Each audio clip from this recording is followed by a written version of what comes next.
Here we go. Crossfire Thursday night, guys. This is great.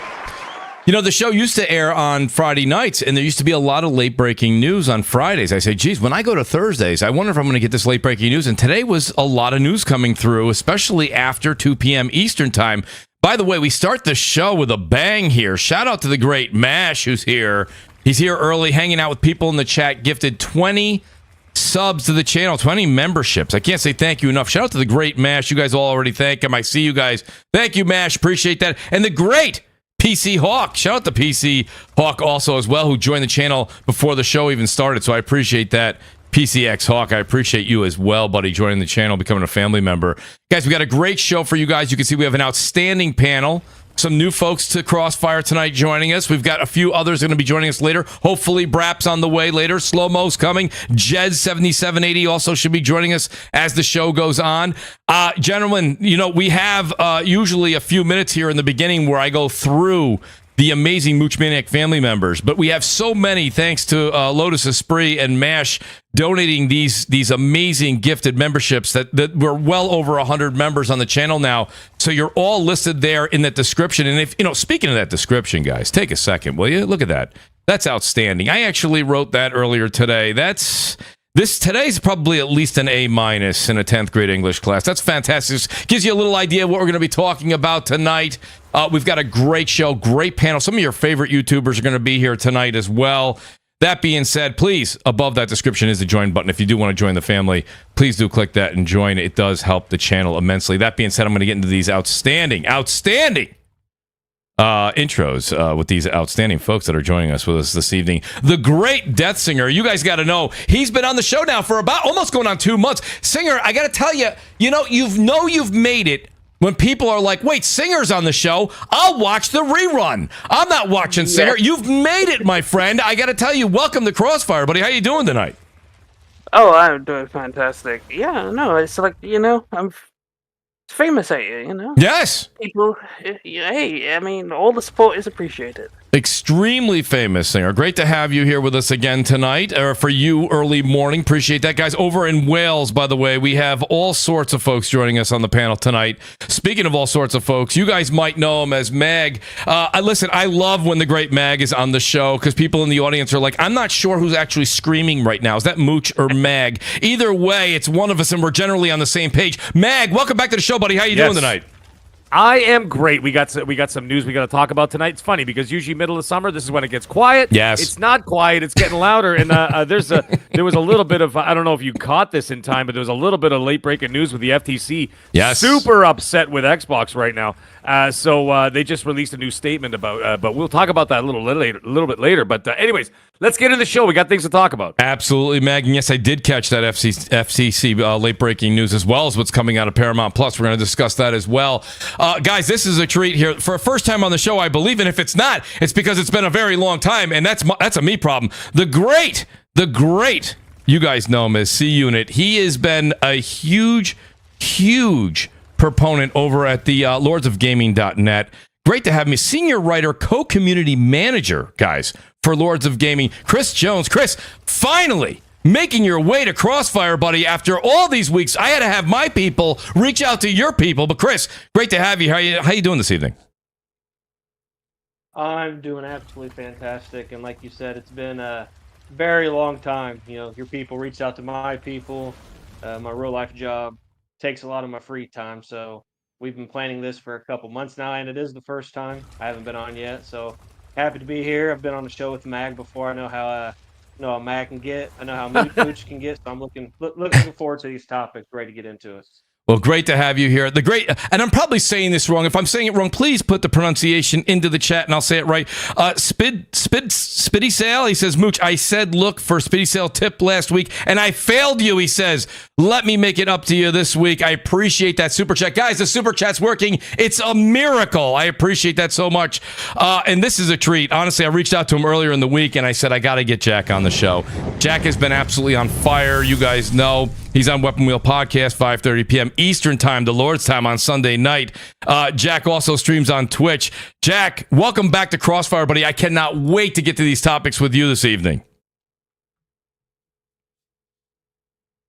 Now Jack is on his phone. Hopefully his internet is coming back shortly. Jack, can you hear us? I'm not hearing Jack. So hopefully it's not on our end here. But Jack's internet is supposed to be coming back. It went out earlier today. Hopefully it comes back. He's on his phone calling in, which he did me a personal favor, by the way.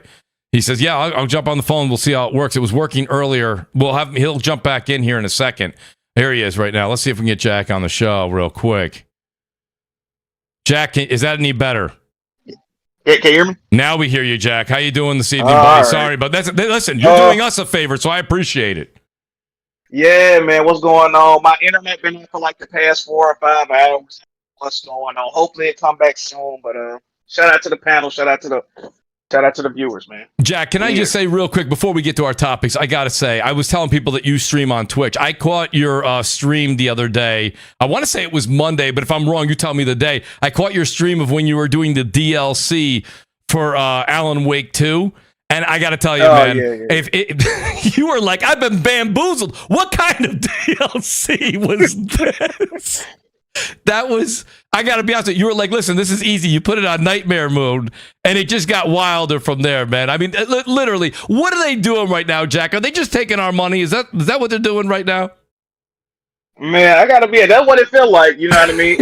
I see the vision of what they were going with the DLC, but the execution, man, I feel like it's horrible. Like honestly, and I like Alan Wake 2 base game, but that DLC ain't it. Man. It's pretty bad. That was a huge miss, Jack. You saved us all a lot of money by streaming that. I was thinking about picking it up. I said, I'm not doing that. I'm not doing that horde mode. That's just not working for me.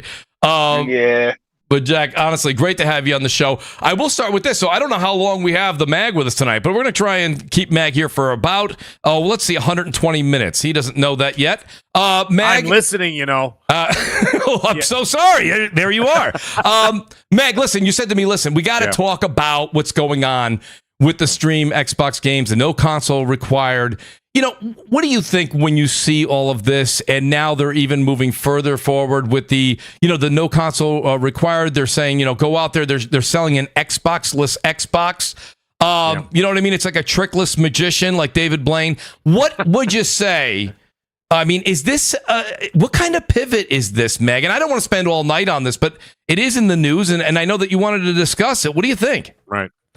Well, it's something that I think a lot of us have suspected for a long time, is that they realize that the console, on the console space for them, not the console space in general, because I dislike that rhetoric greatly, where there's a lot of people out there saying, that's not the future. The future is this. No, the future is that for Microsoft. Right. Because the other console makers, Nintendo and Sony, are doing fantastic.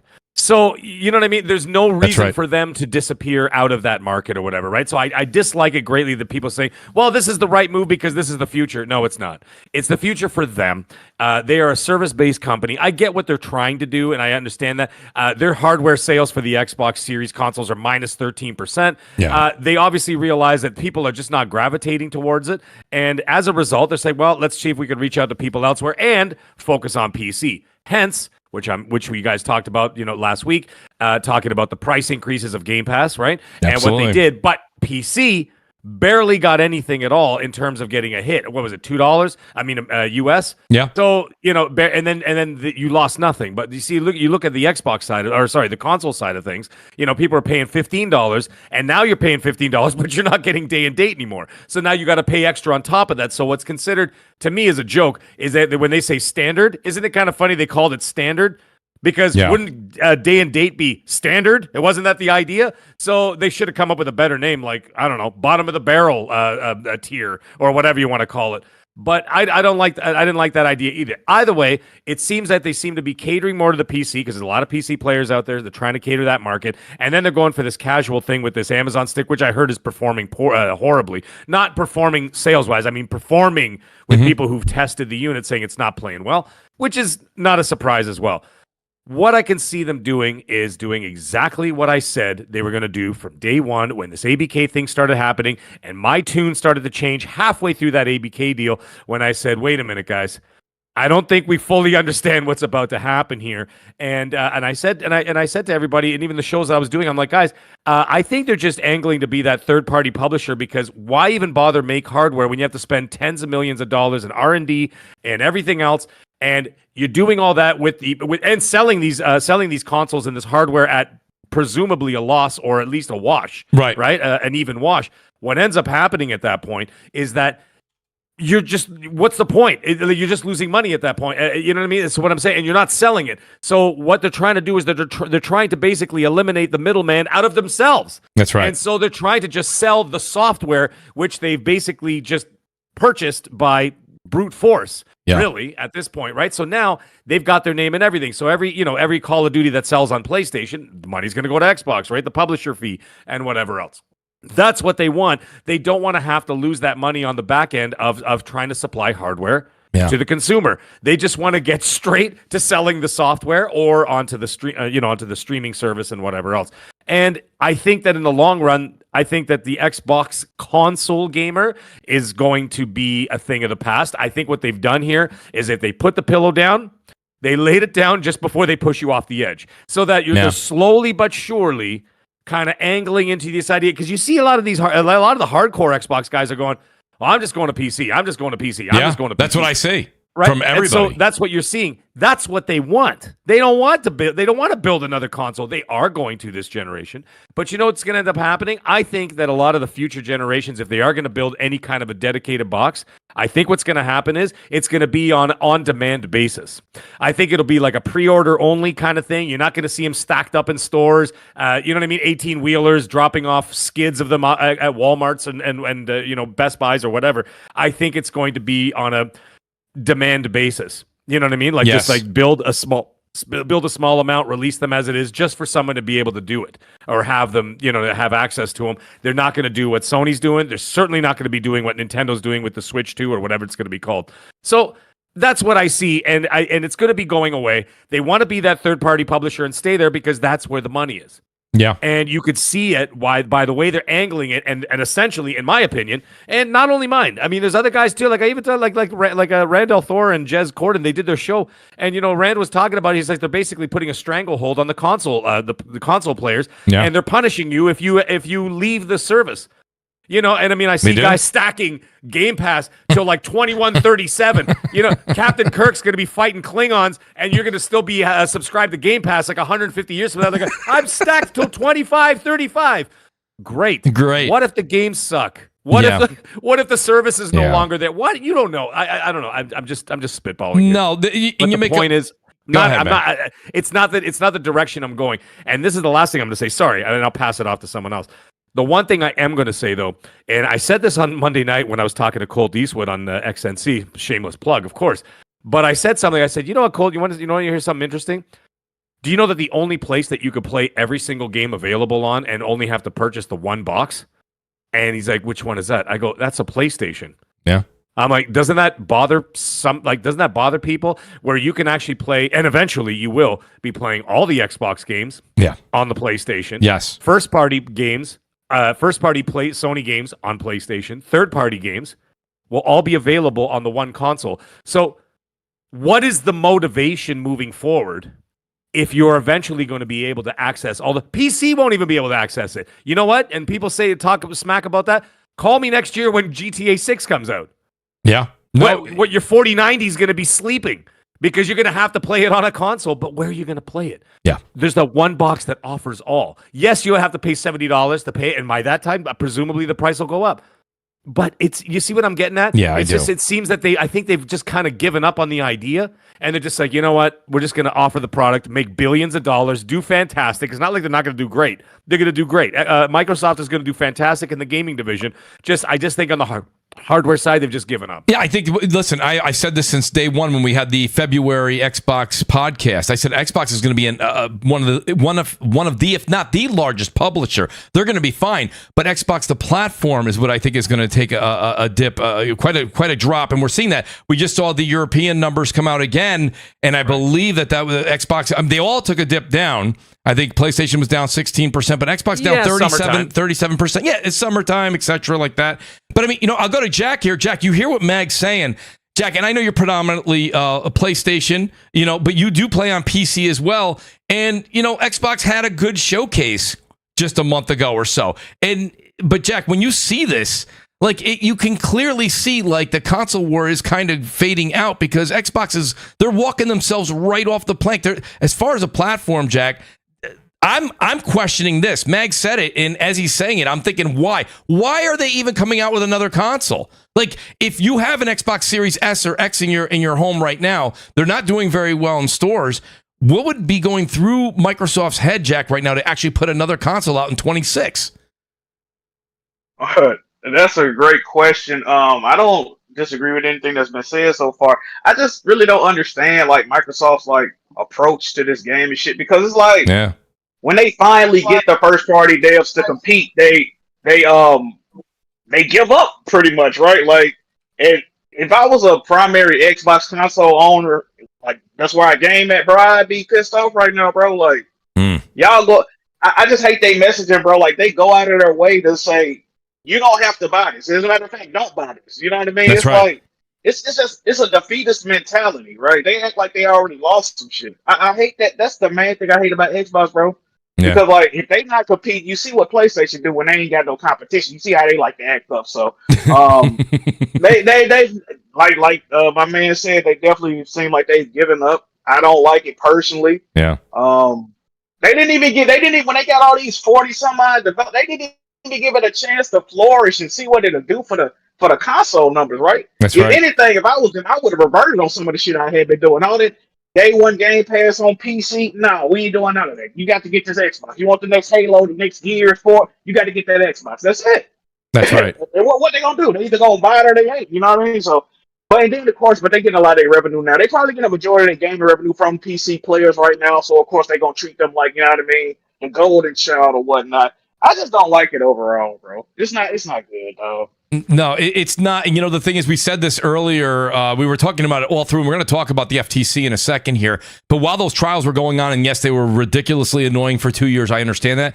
But even Sony PlayStation fans were saying they don't want Xbox to go away because then you get a complacent Sony.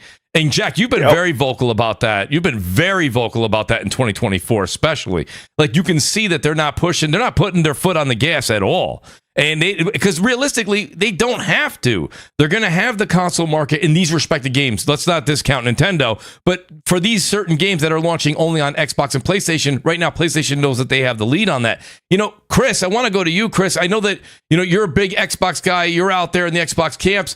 And, a lot of people that you hang out with were always saying, this was a good move. Jack said it. You got all these developers now. You've got this. You're a publisher. You're a massive publisher. Let's let this thing cook right now. Let's get Xbox back to the top of the food chain. Put these things exclusively on Xbox. See what happens. They never really even tried. I mean, they got Activision, and then it was just. We're going third party. And I don't mean that literally. And shout out to the great Jez7780 who's joined us. Jez, welcome to the show, buddy. But Chris, what do you think at the end of the day? Where are you right now from where you were probably through the FTC hearings to where we are today? Well, from the moment that I seen that they put the Game Pass Cloud app onto the Quest 2, I actually, play tested that quite extensively. I played games like Age of Empires 4, Elder Scrolls Online. I tried to kind of put it through the ringer, see what it could actually do. Yeah. And my previous internet before I moved, I'll admit, wasn't the greatest, but it ran fairly well. And from that moment, I'm like, this just might be the future for Xbox. I mean, like Mag said, he doesn't think the consoles are going away quickly or anything. He thinks there'll be another Xbox console. I think there'll be another Xbox console. Yep. But I think the same thing for both Xbox and PlayStation at some point. And yeah, PlayStation has no reason to go away.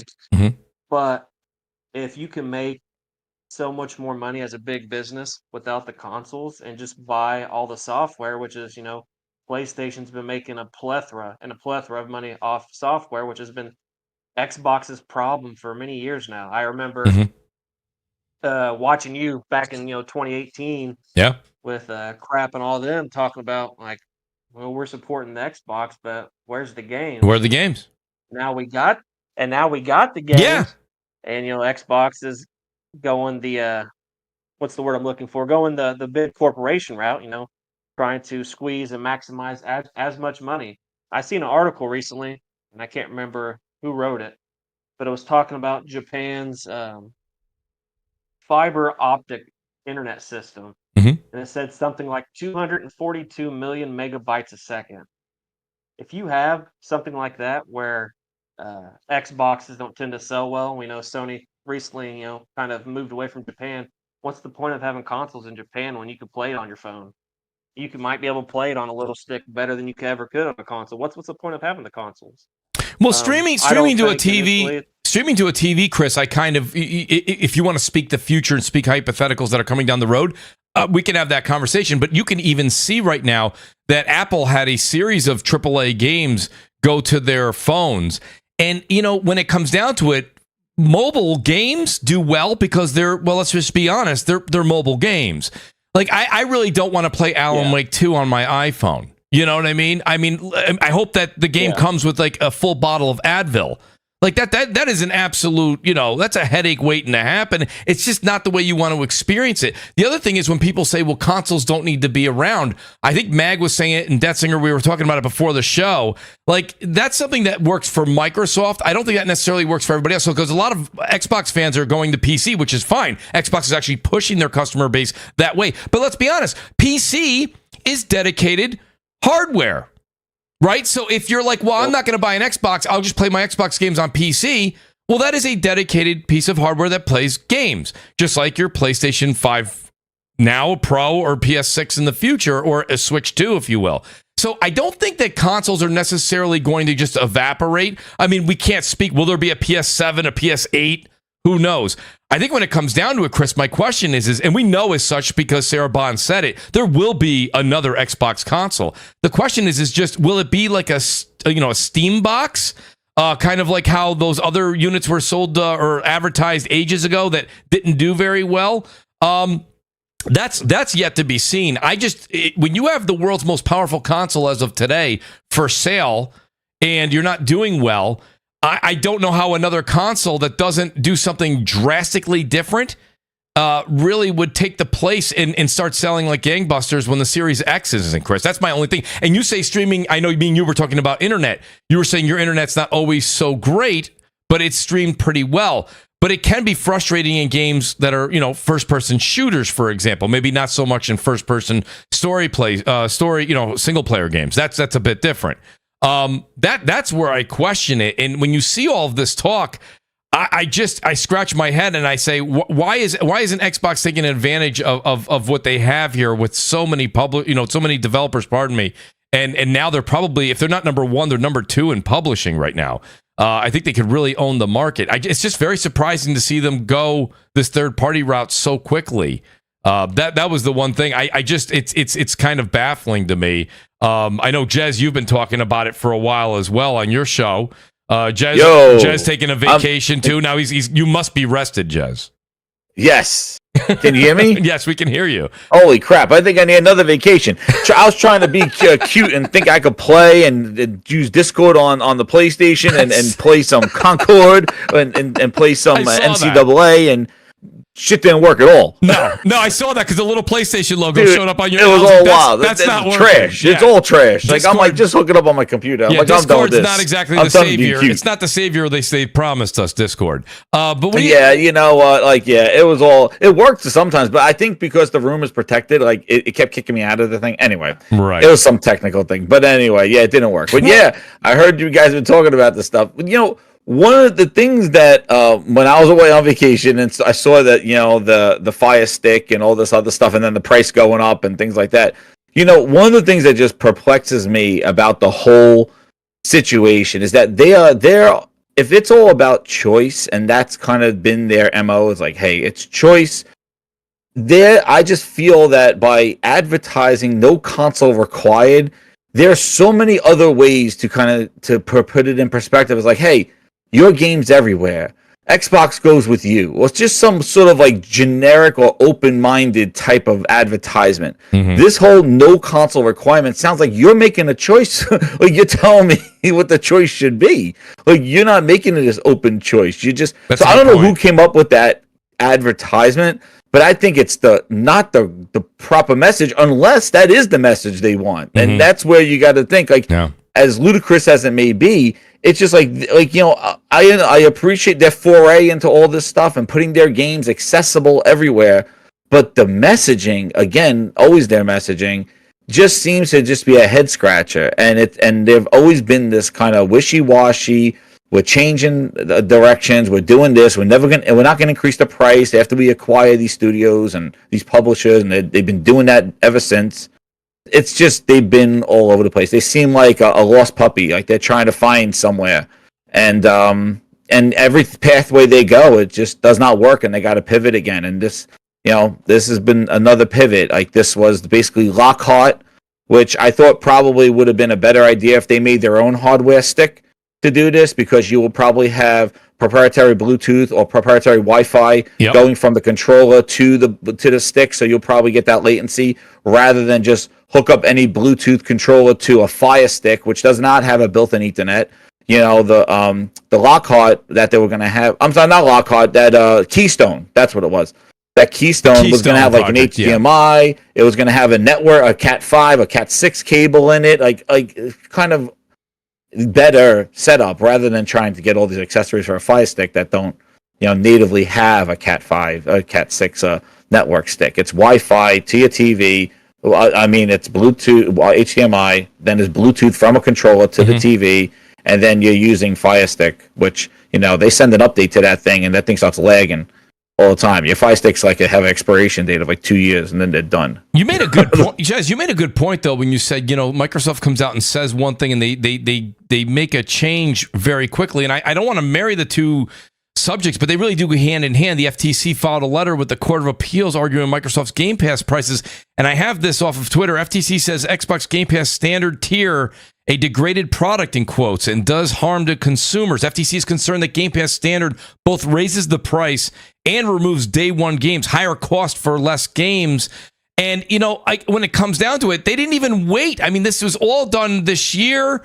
And here they are. They're like, we're not going to raise prices on Game Pass. Game Pass raised prices. We're not going to make you pay more for these, for these games that we're acquiring. They're making you pay more for them. You have to have Ultimate now, if you want the whole kit and caboodle, where you didn't need to have that in the past. So, I mean, it's so fast that Microsoft changes after they immediately said they weren't going to do this in almost every, case finding with the FTC and the CMA. So it's just very odd that they're doing this. I don't know if they're going to win. I don't know if the FTC will win this appeal. I really don't, because I honestly, here's my opinion, because a lot of people are like, well, Mooch, you probably think they will. I don't, because they kept all the games. They're putting their games everywhere. So they're going to say, yeah, we did raise our price, but if you don't want to pay that, you can go play this game on multiple different platforms.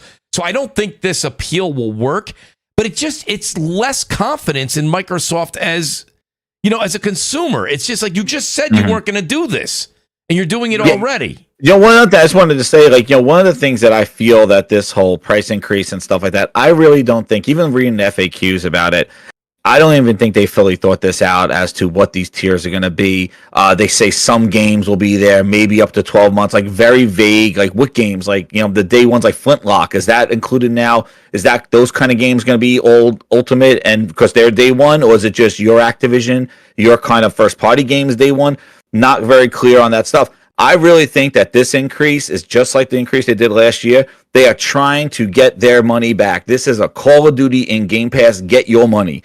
That's what this is. This is a quick knee-jerk reaction saying we're putting Call of Duty in Game Pass. We're going to increase the price. We're going to get more money from the people that we already have, which I said we're not going to do in February's thing. He said he's going to spread the love. That's the reason why he's putting it on PlayStation. And then he says we could do two things. We could give it to other people, give our games to other people, or we could get money from the people we already have, get more money from them. And he's doing both. That's right.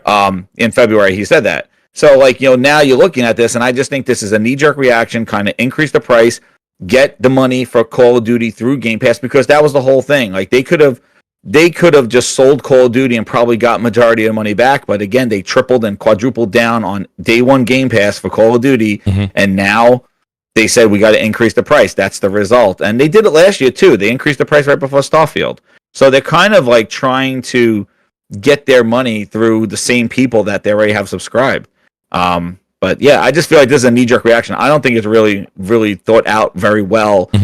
Considering day one now is a paywall on Ultimate, and tell me when Avowed day one is. When's Indiana Jones day one? Like now, day one's going to cost you money. And this is the point I was making earlier, was that day one costs you money. Delays cost you money now for their first party, because now that day one is a special incentive for the higher tier. Yeah. So if that day one moves, or if you don't know day one, it costs you to subscribe more. Like you got to pay. Oh, well, guess what? We're moving it out 6 months, delayed a year. Well, you're expecting the game's coming day one in November, like Indiana Jones or something, and then it gets delayed to February. Well, now, and they don't have a year option, so now you're paying per month. So yeah, guess what? Tack on some more months if you want to play Indiana Jones. Like it day one now, they put a lot of pressure on their back now with day one, with having it only at the highest tier. So that's what I have to say about. You know, and I'm going to piggyback right off of what Jez said there. What's up, Jez, by the way?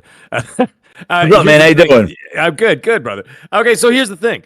The other thing is, just listen to everything you just said there, is that they have put a tremendous amount of pressure on these teams to perform. Not only perform, but also there's a possibility that at some points they're going to have to rush some products out. And this is something that I'm going to bring up Rand again, because Randall Thorpe brought it up. He says, we went 7 months without a first-party game between Forza, which was garbage, and Hellblade 2, and that's up, people make up your own minds about that. He's like, are people going to stay subscribed for the 7 months to play Lil Gator Detective? Right. Or Moving Simulator, or whatever the hell you know what I'm saying? And so, and the thing is, the third-party deals are starting to fall by the wayside, because now they have enough IP. That's right. Right? Yeah. So they have enough IP to do that, and that's where they're going to start digging into the Activision stuff. That does nothing for me, because the thing is, at the end of the day, a lot of the people that are already subscribed in there, a lot of the hardcore, we have played almost every Activision game that has been out there. We have played the Tony Hawks, the Crash Bandicoots, the Call of Duties, the everything else. Yeah. You put all the Call of Duties in there, it makes no difference. I own every Call of Duty anyway. That's right. Right? So does everybody. It doesn't do anything for me. Right. Exactly. You're trying to entice those new customers as well. You've raised the price to the highest point for a new customer, or you're going to punish me, because if I'm be a little bit more frugal and say, okay, you know what? Between Indiana Jones and God knows what the other game is going to come out in 2025, that's like 4 months. In Canada, that's $104. Yeah. Right? It's $26 a month up here. So I'm like, that's $104. What am I going to spend $104 on if I'm not going to use it? Right? I played Flintlock today. I'm sure we'll get into it for a few minutes over there, but I played it today. I'm disappointed. So there's another month down the toilet. Right. For me. Right? There's another $26 down the toilet. August, nothing. Another $26 down the toilet. Presumably, we get Avowed in September. We don't have a release date for that or Indy Jones. That could presumably be another $26 down the toilet. All of a sudden, I'm up to 70. You know what I'm saying? You see what I'm getting at here? Now we're getting to a point where I'm like, what am I doing here? I feel, and this is something, if it wasn't for my kids, I swear to God, I might actually take them off of Ultimate, because I had them on Ultimate, right? Because they're playing, well, just my daughters. My son's a pony. So, is that where you got the mask from? Yeah. That unicorn head. My son and my wife traded in Xboxes for PS5. So, that's how that went. But anyways, the point is that I might take her off the Ultimate, because she's not sitting around pining for day one to play Avowed. She's 8 years old. Right. Mm-hmm. She's playing Goat Simulator, whatever else. I might put her on the lowest tier possible, because you know what I mean? And so I'm thinking about that. I'm like, well, why not just do that? I think this is what they're trying to do here. This is not Xbox. This is Microsoft interfering. Want their money? Yeah, they want their money. And this is Microsoft taking over, and they're saying, listen, this is where it's going. This is what we're doing. This is what's happening. And they're basically trying to remove the middleman, which is the Xbox console, eventually, or at least put it on demand where it's something that it's not going to cost them a lot. I have a distinct feeling. I may be wrong. And I will be the first to admit when I'm wrong. But I have a feeling that next-gen console is not going to be very powerful. I don't think it's going to be a Series X style, all the bells and whistles, this and that. I think it's just going to be something you can access your games on. And I have a feeling that it's going to go more casual. And I told Colt this too on the show. I said, I'm not getting another Xbox console. Because first of all, is my Series X that's sitting there right now, I'm sure will be good for another 4 years into that generation. And I said, and after that, I have a feeling that it'll just be utilized as a streaming box from there on forward. Why would I buy new hardware from them? Right. So you know what I mean? They're removing themselves from this situation, but I don't think it's going to work. Yeah, I just want to say 2 points. Like with the day one, the pressure that you're saying when you first came, you were saying about the pressure day one. You know, one of the things that we've been seeing is that a lot of their games are not ready for day one. Like, you know, if you look at Redfall and Starfield, like they didn't have 60 frames at day one. You look at Forza Motorsport, they didn't have all the tracks on day one. Like so if you're paying for day one, are you getting the best experience on day one? You're probably not. Who knows? You know, these games are not ready. You know, same thing goes with Halo. Like Halo campaign didn't have co-op on day one. You had to wait over a whole year. So like, is this day one something that they're really gonna, like as I said, the pressure to get everything ready? You got people paying for that tier for day one.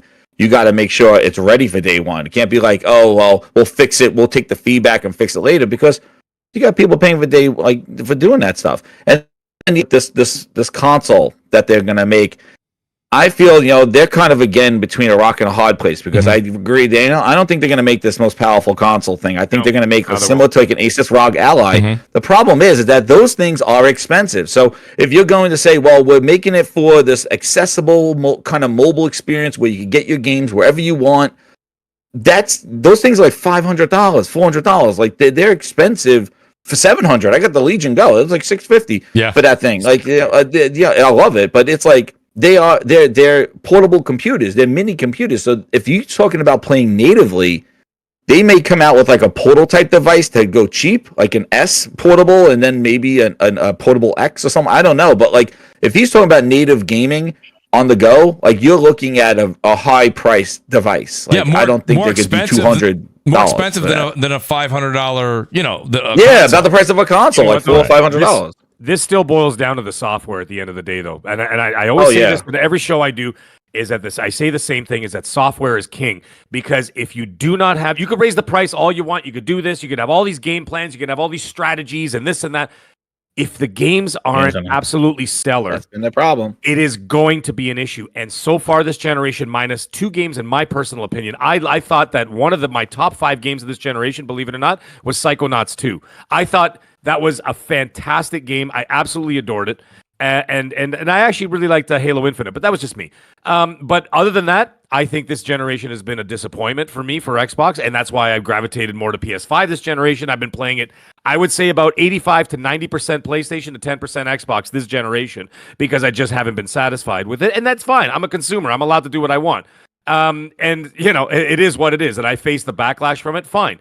But I'm doing it for my enjoyment. But the point is that if these games are coming out, let's just say, I'm just saying for argument's sake, before anybody jumps down my throat, if they start landing at like 6s and 7s and 7.5s and 7s out of 10, people are going to say, what the F are we paying for? Right. We paying a premium now. You know, because that's the other thing. People keep saying, well, they're doing it because they got all these games. What if those games aren't good? Jez just said it now. A lot of the games come out half-baked, day one, this and that. Don't worry, we'll fix it in the next 6 weeks. People don't want to wait 6 weeks, because then that's another month's subscription. So you see what I'm getting at? Now you're paying this premium price. People are going to want a premium product. So that's another reason why I'm saying they're putting a lot of pressure on these devs, where like if they start releasing, like for example, I'll bring it up again. I was talking about it earlier before we went live, is Flintlock.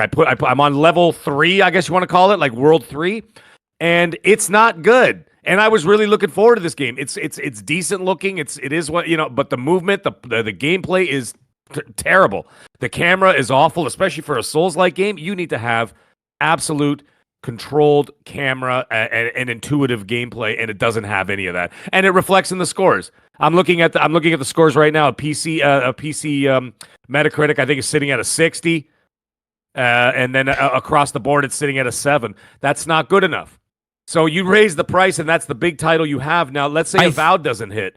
And if you start with that, look at what happened last year. 2022, 2023 for Xbox were abysmal.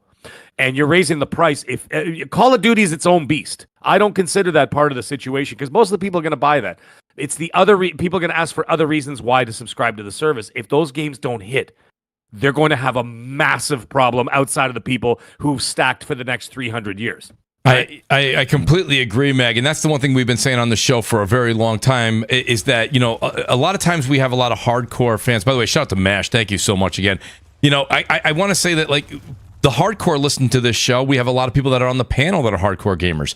And I know me and Deathsinger talk about this behind the scenes a lot. He plays a lot of games. So someone like Deathsinger, and I'll let Deathsinger speak for himself in a second here. Yeah, where is Deathsinger? He's here. Did he fall asleep? Oh, no, he's here. Believe Get me. him, get him. He's probably got a full report ready No, to go right now. I've been here. It's No. just I've been waiting for Mooch. No, I appreciate that. Singer. No, Singer. He's waiting for his introduction. And I'll give Singer the microphone. Like, he tells me all the time, I play all these games.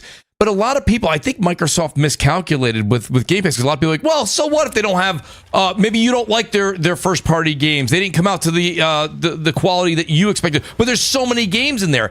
Like, we talk about this all the time. You only have so much time for your backlog to catch up on games you haven't played. And I don't know if you guys are paying attention, but, like, especially the first part of this year, you could say there's a 3-month lull right now, but, like, there's always a lot of games coming out back to back to back. So when do you have time to go back and play these games that you maybe passed up? And if you passed a game up a long time ago and it ended up, I'll give you an example, right? You say Dead Island 2. So a lot of Dead Island 2 people that were waiting like 9 years for Dead Island 2 to come out, when Dead Island 2 came out, people went and bought it, like me.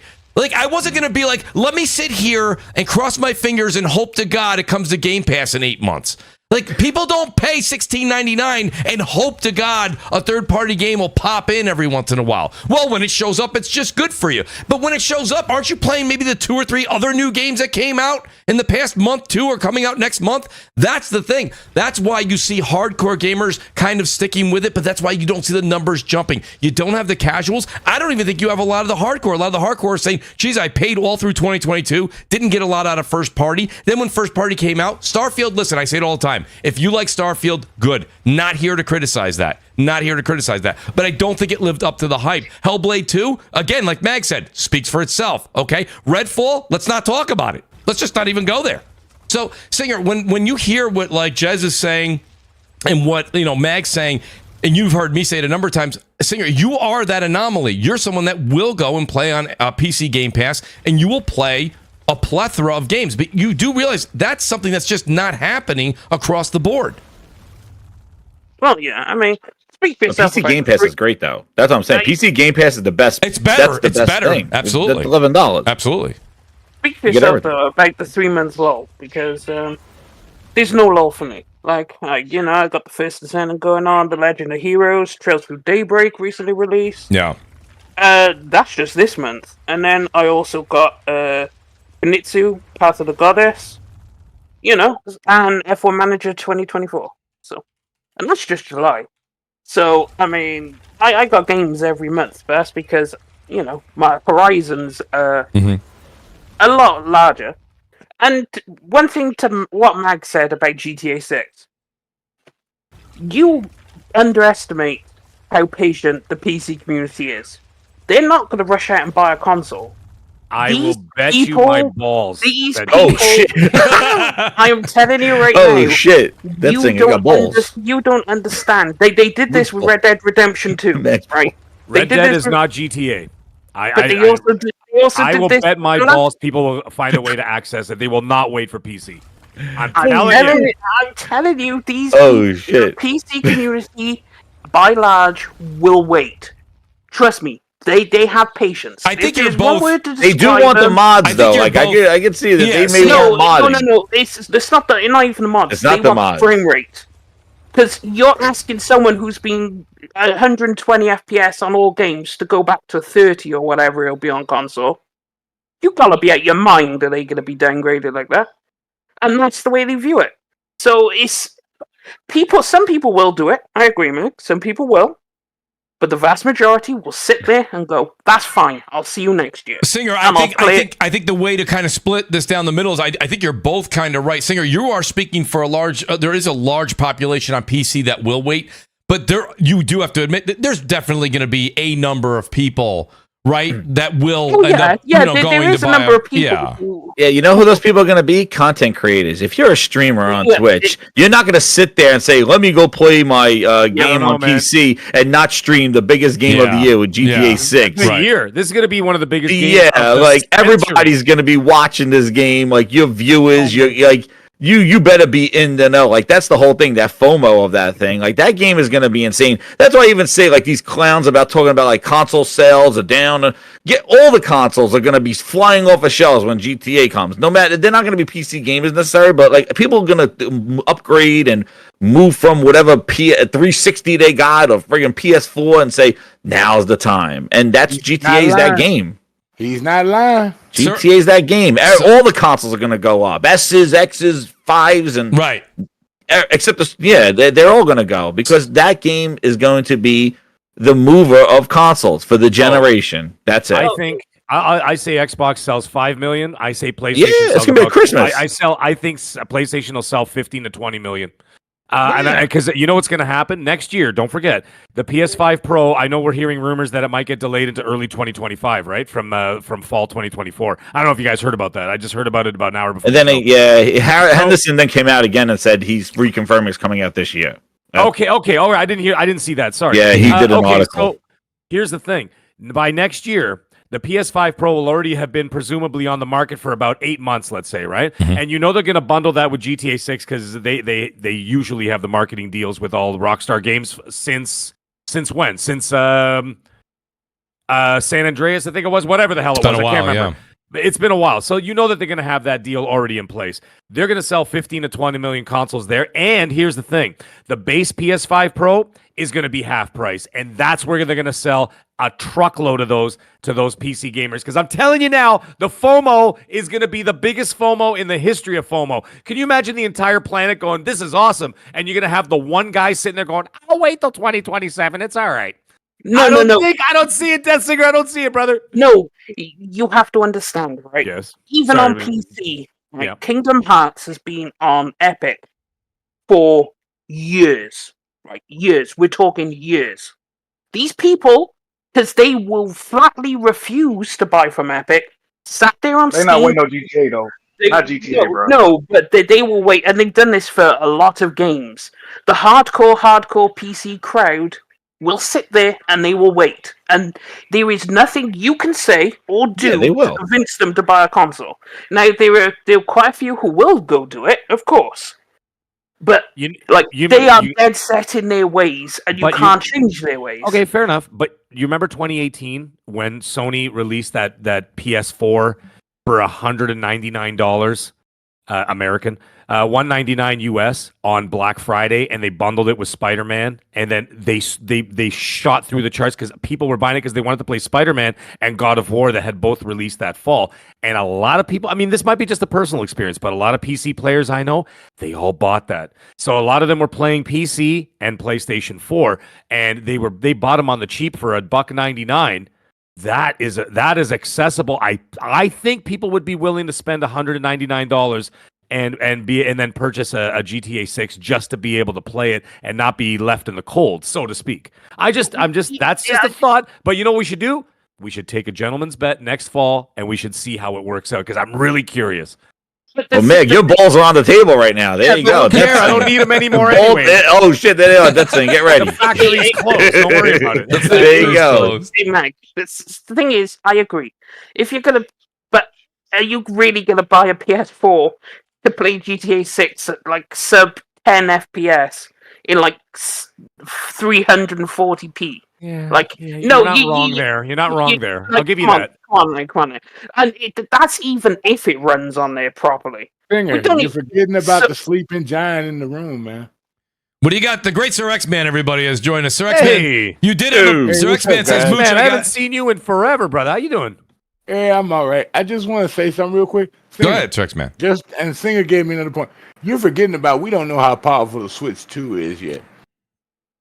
Well, And people they're will saying- buy GA2 for the Switch 2 if it's powerful enough to handle GTA 6. I mean, if it does end up there, it'll probably be streaming because there's no way I don't think the Switch 2 would be able to handle it. We do not know the specs on Switch 2 yet. I think Switch 2, you're looking at, and these are rumors, Trexman, so you're right. We never speak in absolutes. But the rumors out there are saying that it'll probably be the power of a PS4, maybe a PS4 Pro at its max. I don't think you're looking at current day consoles in the Switch, which is fine, by the way. You don't think they'll dummy it down some? Oh, absolutely. Just to work on the Switch 2 for more money. Oh, for sure. But again, it depends on the gamer now. You've got that singer saying that the PC crowd will wait because they want to play it at its peak performance. That crowd is not going to, that doesn't entice, and that's not going to entice necessarily a PS5 Pro owner at that time to go and get it on Switch 2. But will the Switch owners buy it? Absolutely. So sure they will.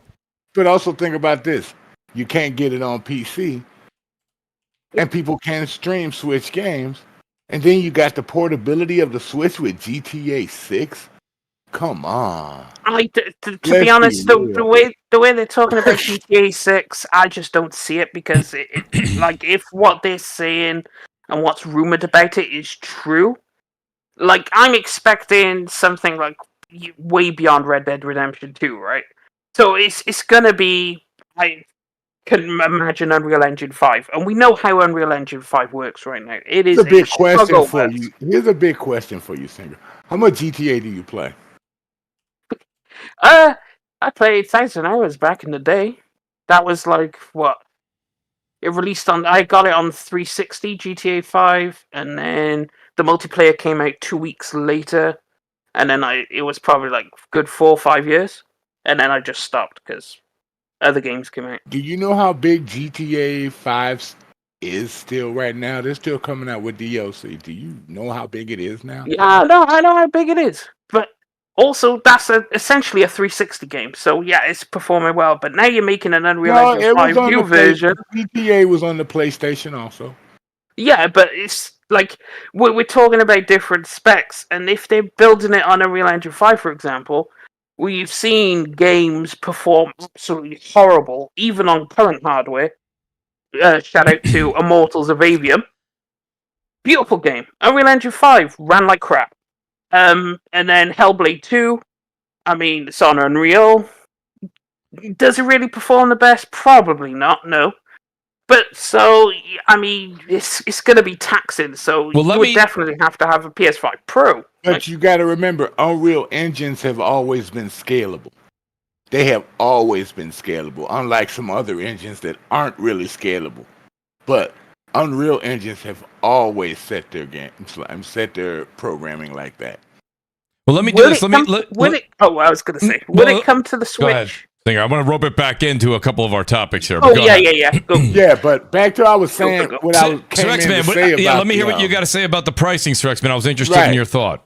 Real quick. I've been saying this on a few shows, but people seem to pay me no mind when I say this. The only biggest price increase was Game Pass Core used to be gold. And remember, at first it started at $50 on the OG Xbox. Then they bumped it to $60. And it stayed $60 even till this generation.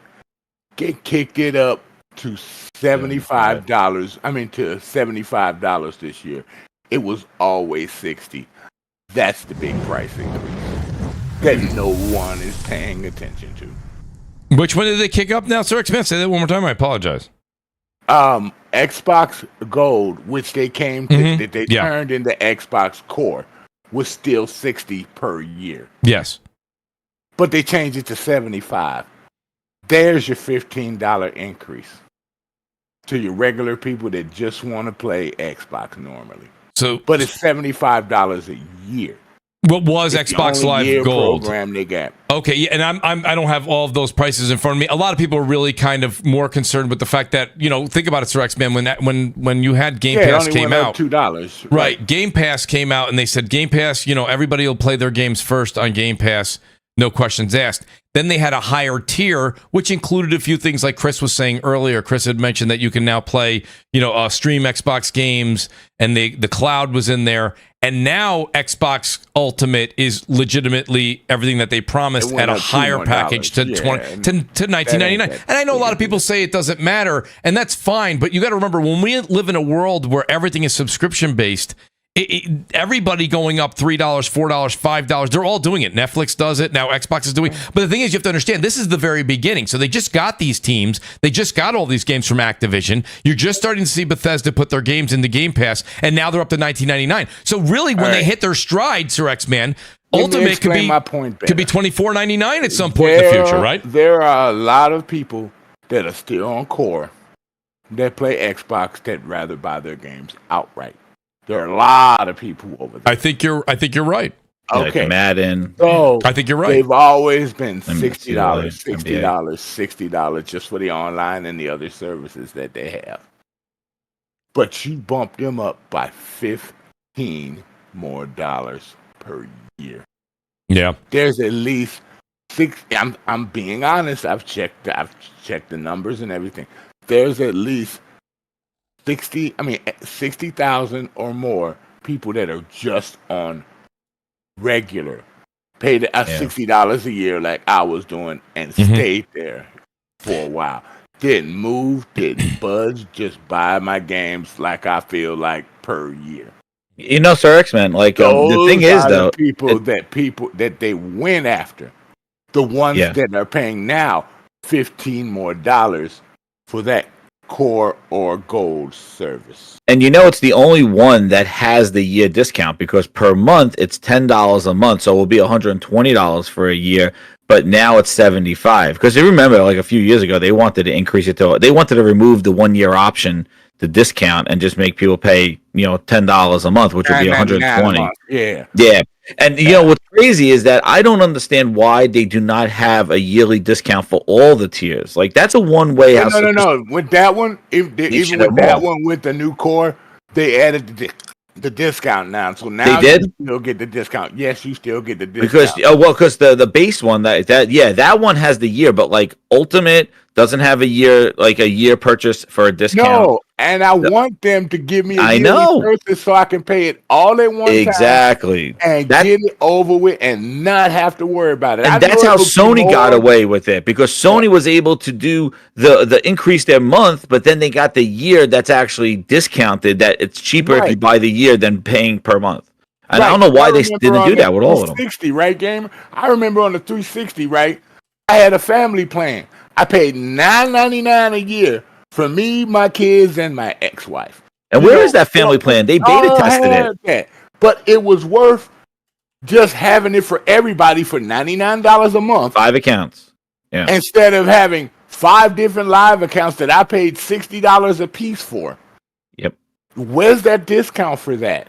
I don't know. Yeah, but actually, it is cheap. It's $5 cheaper than the PlayStation annual one for the because the PlayStation one is $80 and the Xbox one is $75. Yeah, that's right. But the PlayStation, I always think they give better game. They give better games per month, though. The Xbox is giving that legacy. Yeah, they of 10 still games, give away. the old they still one. give away games with gold. Yeah, Xbox does. Yeah, Xbox gives you that legacy stuff. Like they give you like 20 games where they cycle, and that's kind of like you get their kind of collection, and that doesn't cycle per month. I just want to see if Phil keeps to his word when he sat down with Ryan McCaffrey at that show, when he said everybody, including everybody now on that list, is going to get Call of Duty 6.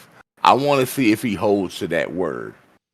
When you said everybody that's going to have Game Pass is going to hold to that. I don't know if the base one gets it. I don't think so. No, they don't. No, it's only the middle and the Ultimate. But no, it's just Ultimate.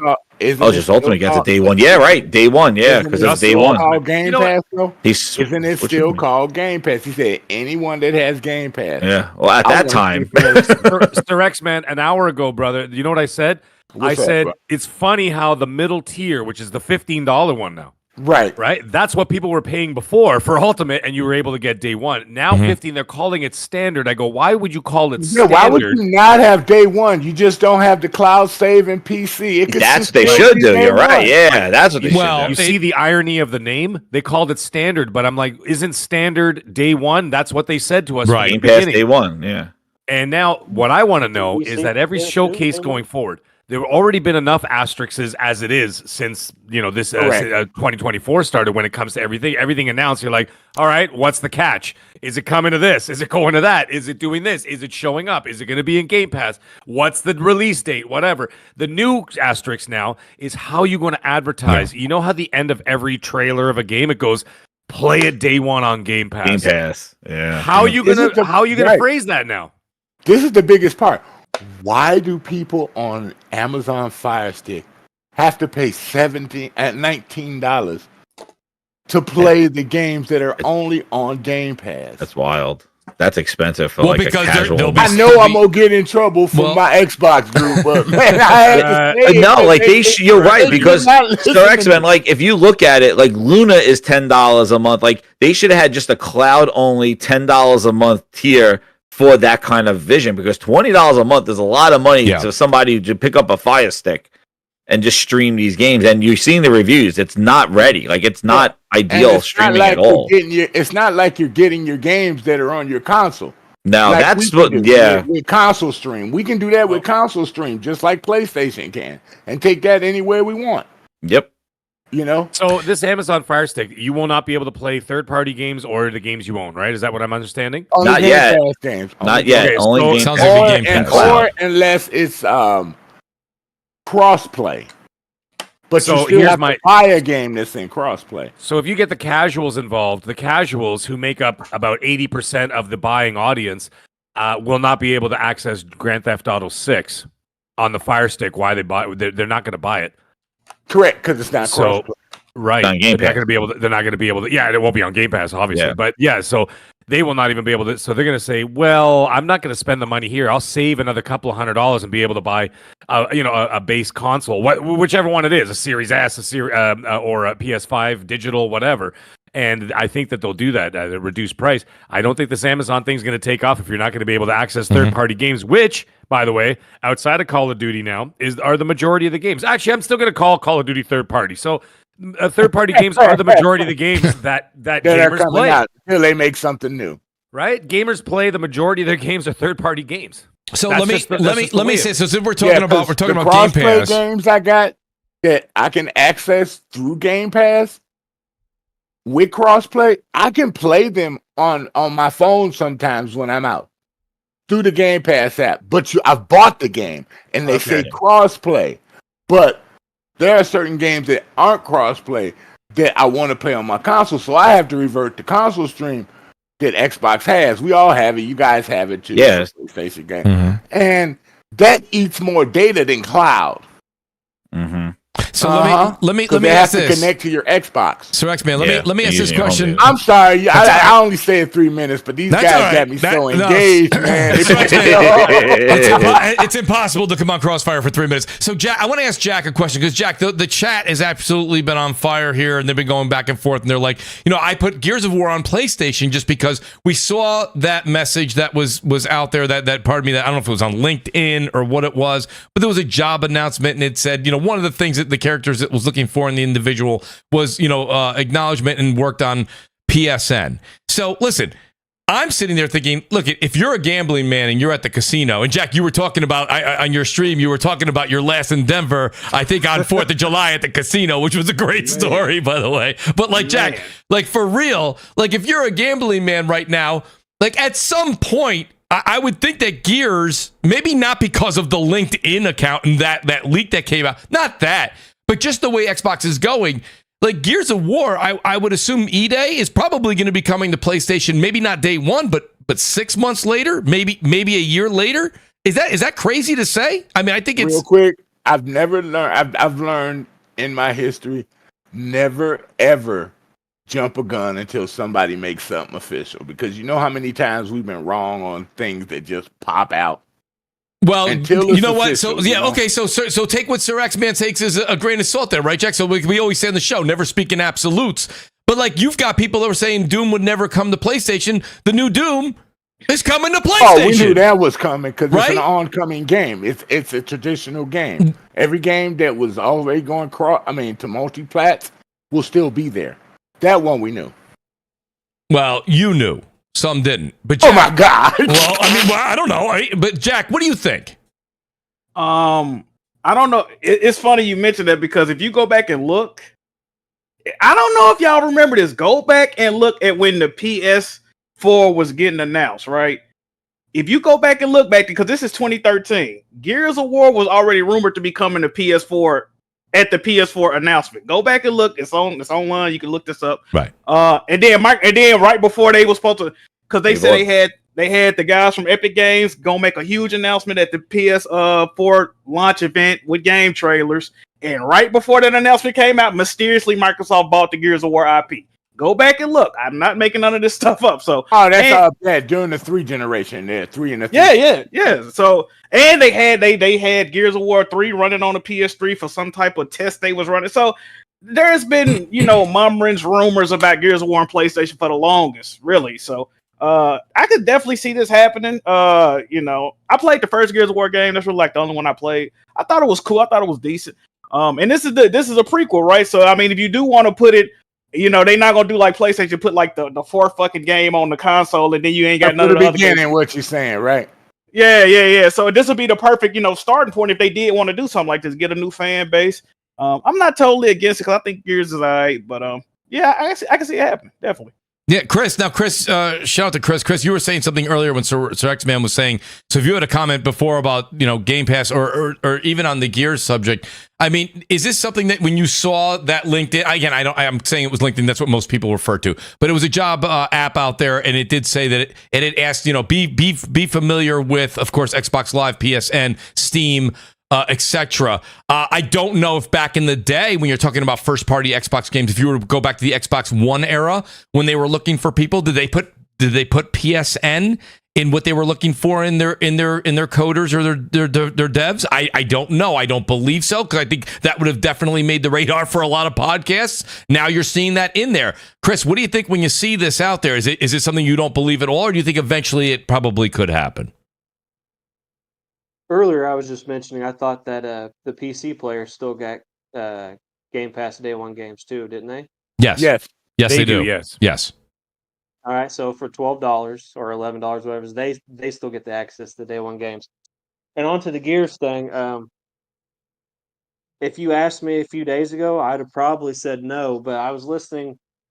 If you know King David, he has his own YouTube channel. Mhm. I was listening to a video that he was doing where he said that he thought it's a possibility that, why not have Halo's multiplayer go to PlayStation? And that got me thinking, we're talking about this Gears topic and all this LinkedIn. Who's to say they won't split the campaign up like they did for Halo Infinite and have the multiplayer separate and put the Gears of War multiplayer on PlayStation? Because, to be honest, you don't need, the multiplayer is the important part. Let's be honest. You want to drive as much engagement and keep the multiplayer going, put it everywhere. Who's this? I highly doubt Nintendo could run it, but never say never. Don't speak in absolutes, as Mooch talks about on CrossFire. That's right. So That's right. I think, as of today, I think it's possible that multiplayer could go to PlayStation 5. That's an interesting point. Offended, to be honest. That's an interesting point. I think that maybe it would be staggered. Chris, I'll ride with you on that.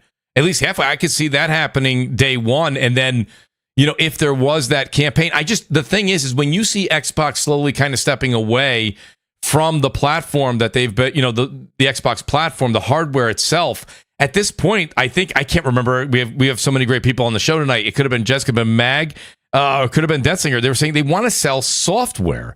And if that's the push, shout out to the great Slow-Mo Backslap who's with us. This is great.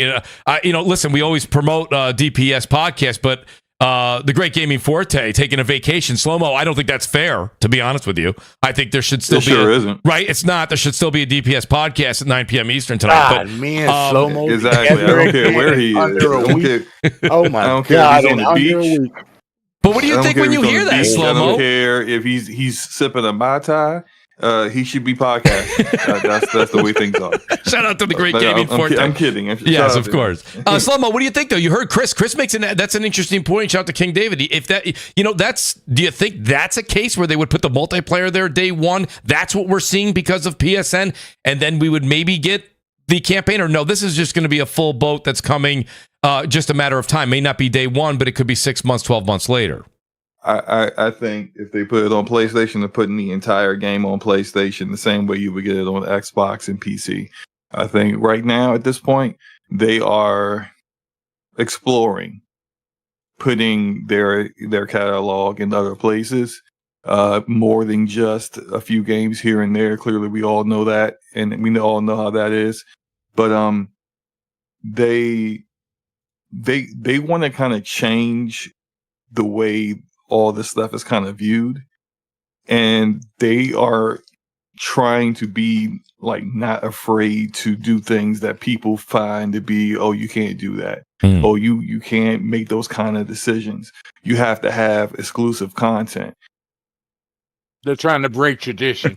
That's what slow. Yeah. I mean, I'm trying to say this in a way that's as nice as possible, because it's going to hurt some people's feelings, but it's the truth. And I think people need to get in the mindset of thinking that potentially the big pillars of Xbox, like your Gears, your Forza, your Halo, could be played on other actual consoles. And like, I think people need to get used to that kind of idea, so that if/when, but most likely leaning more towards when it does happen, that you don't freak out like your spouse cheated on you. You Like, really act think like that's a going to human stop being. the freak outs, a slow-mo? Really? You really think that's going to stop the freak out? Oh no, it won't. You try to tell people, try to prepare them, and they'll be like, "No, it'll never happen." And then It happens in the still. yeah. I mean, we saw this back in what was it, January, February? Oh, Correct. they'll never put any of these games on PlayStation. This is ridiculous. All you guys are just console warring dickheads. And then it happened, and then they moved the goalposts, and they said, "Oh, but it's just those 4 games, and it'll never be Starfield." And then Phil said, "Well, Starfield, I'm not guaranteeing it won't go. It just ain't going right now." And then it's just like the goalpost is moving into the parking lot at this point. It's just, it is what it is. And so I think people should just get used to the idea that that's how the Xbox platform is going to be. Like, doesn't mean they're going to stop making Xbox hardware. It doesn't mean that. It doesn't mean that you won't be able to play your games where you want to play them. But the idea that they'll, even if it's just like on a time basis, the idea that these games will never see PlayStation. I got that go. Yeah, for me on this whole thing, I think there's so much concern like where these games are gonna be played. I just want them to make a good game. Like, then you could leverage where it's gonna be played. Like, if it comes out and this is the next Gears without Rod Ferguson, and now we got, and if it's like a Hive Busters, which I loved. I love the video too of this. I love where they're going with this. But like, it has to be a great game, and then where it goes and who's gonna play it and stuff like that. But like, they gotta focus. There's been so much focus on the wares and how you're gonna play with a sticks and all this other stuff, stream and cloud. But the problem is that the content, just like what Mag was saying, the software needs to be there, and then you can leverage it. Like, that's what Sony does with their friggin' games. Like, their games come out, they're great games. People love them on the PlayStation. Then they port them over, and people love them on the PC because if they're shit games, nobody wants them. Keep them on the PlayStation. We don't want them. Like, I just want Gears to be awesome. I love the vision. I love where they're going with it. They just got to make it awesome. This whole thing with the friggin' with the PSN network, the Microsoft, they could be using this person to work on other things. Obviously, they're making games for PlayStation. They got Frosted Glass, walking around in some of their studios. Like, I think the biggest achievement is Rare putting a game on PlayStation, because they haven't put a game on PlayStation in forever. And them making CFDs for that, I think was kind of a big move. That was a big feat to do that. So maybe that was the first game they ever made for PlayStation. It was the first one. There you go. Yeah, because I couldn't even think of one, but it was the first one. Minecraft. I think the biggest no, triumph for Rare? Rare is that they actually made a game.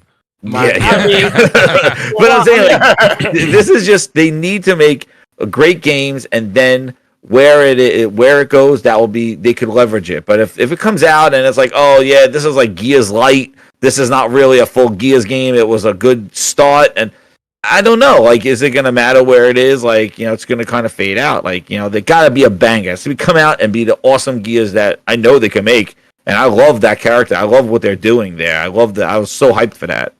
This is number one, and there's always going to be number one is going to be the software. But the thing is, that's it. I've never I'm going to say my piece here, and then I got to run. Mooch, you got me. You said an hour 20. Mag, It's come on. 8:16. 120 That's my minutes. fault, Mag. Blame it on me. Blame it on me. No kidding. I know he got me. He gets me every time. I'm like, oh, I can only do button now. Anyways, here's the thing: is that at the end of the day, Yeah. I've said it before. I have not moved a muscle. When I said what I said back in January, and I got so much shit for it, and December when I heard all that stuff. By the way, my people that talk to me and the things that I hear, whatever else, so far they have been absolutely bang on. And even Colt has mentioned it a bunch of times because he's gone to bat for me. I'll give him that. I'll give Colt that. He's gone to bat for me. He's like, Mag was right again. Mag was right again. Mag was right. And it's not really me. But I mean, I was just sort of the catalyst for whatever. Anyways, the point is that I've not moved a muscle saying what I said and said it's not going to be 4 games. It's going to be the other games. Apparently, they're very pleased in the office, in the head office. They're very pleased with the performance of the games that they brought over there, and that's only emboldened them to do further. I got one message once. It was about 3 months ago, and it was from someone very much on the inside, and he said to me 2 words and said nothing else. He said, full slate. And he never explained himself after that. I guess he wanted me to read between the lines. He knew exactly what the hell he's talking about, and he just said full slate. That's all he reported to me. But that makes, and I will not budge on that. Mag, Now, it kind of timing makes sense, though, doesn't it? It kind of makes sense, though. You can see, like, Xbox isn't really hiding what they're doing. A lot of people, we had some folks on the show. They're not hiding it. They're saying this. It's just really some of the fan base that doesn't want to come around to it. You've got them saying, buy an Xbox-less Xbox console. They're advertising the fact that they just want to sell the software. But I do think we have to emphasize what you said, Mag. And Jez said it. I think everyone said it on the show. Is the software and the quality of the software. Well, so that's far, that's the point. I mean, we keep the full slate. Nobody wants it.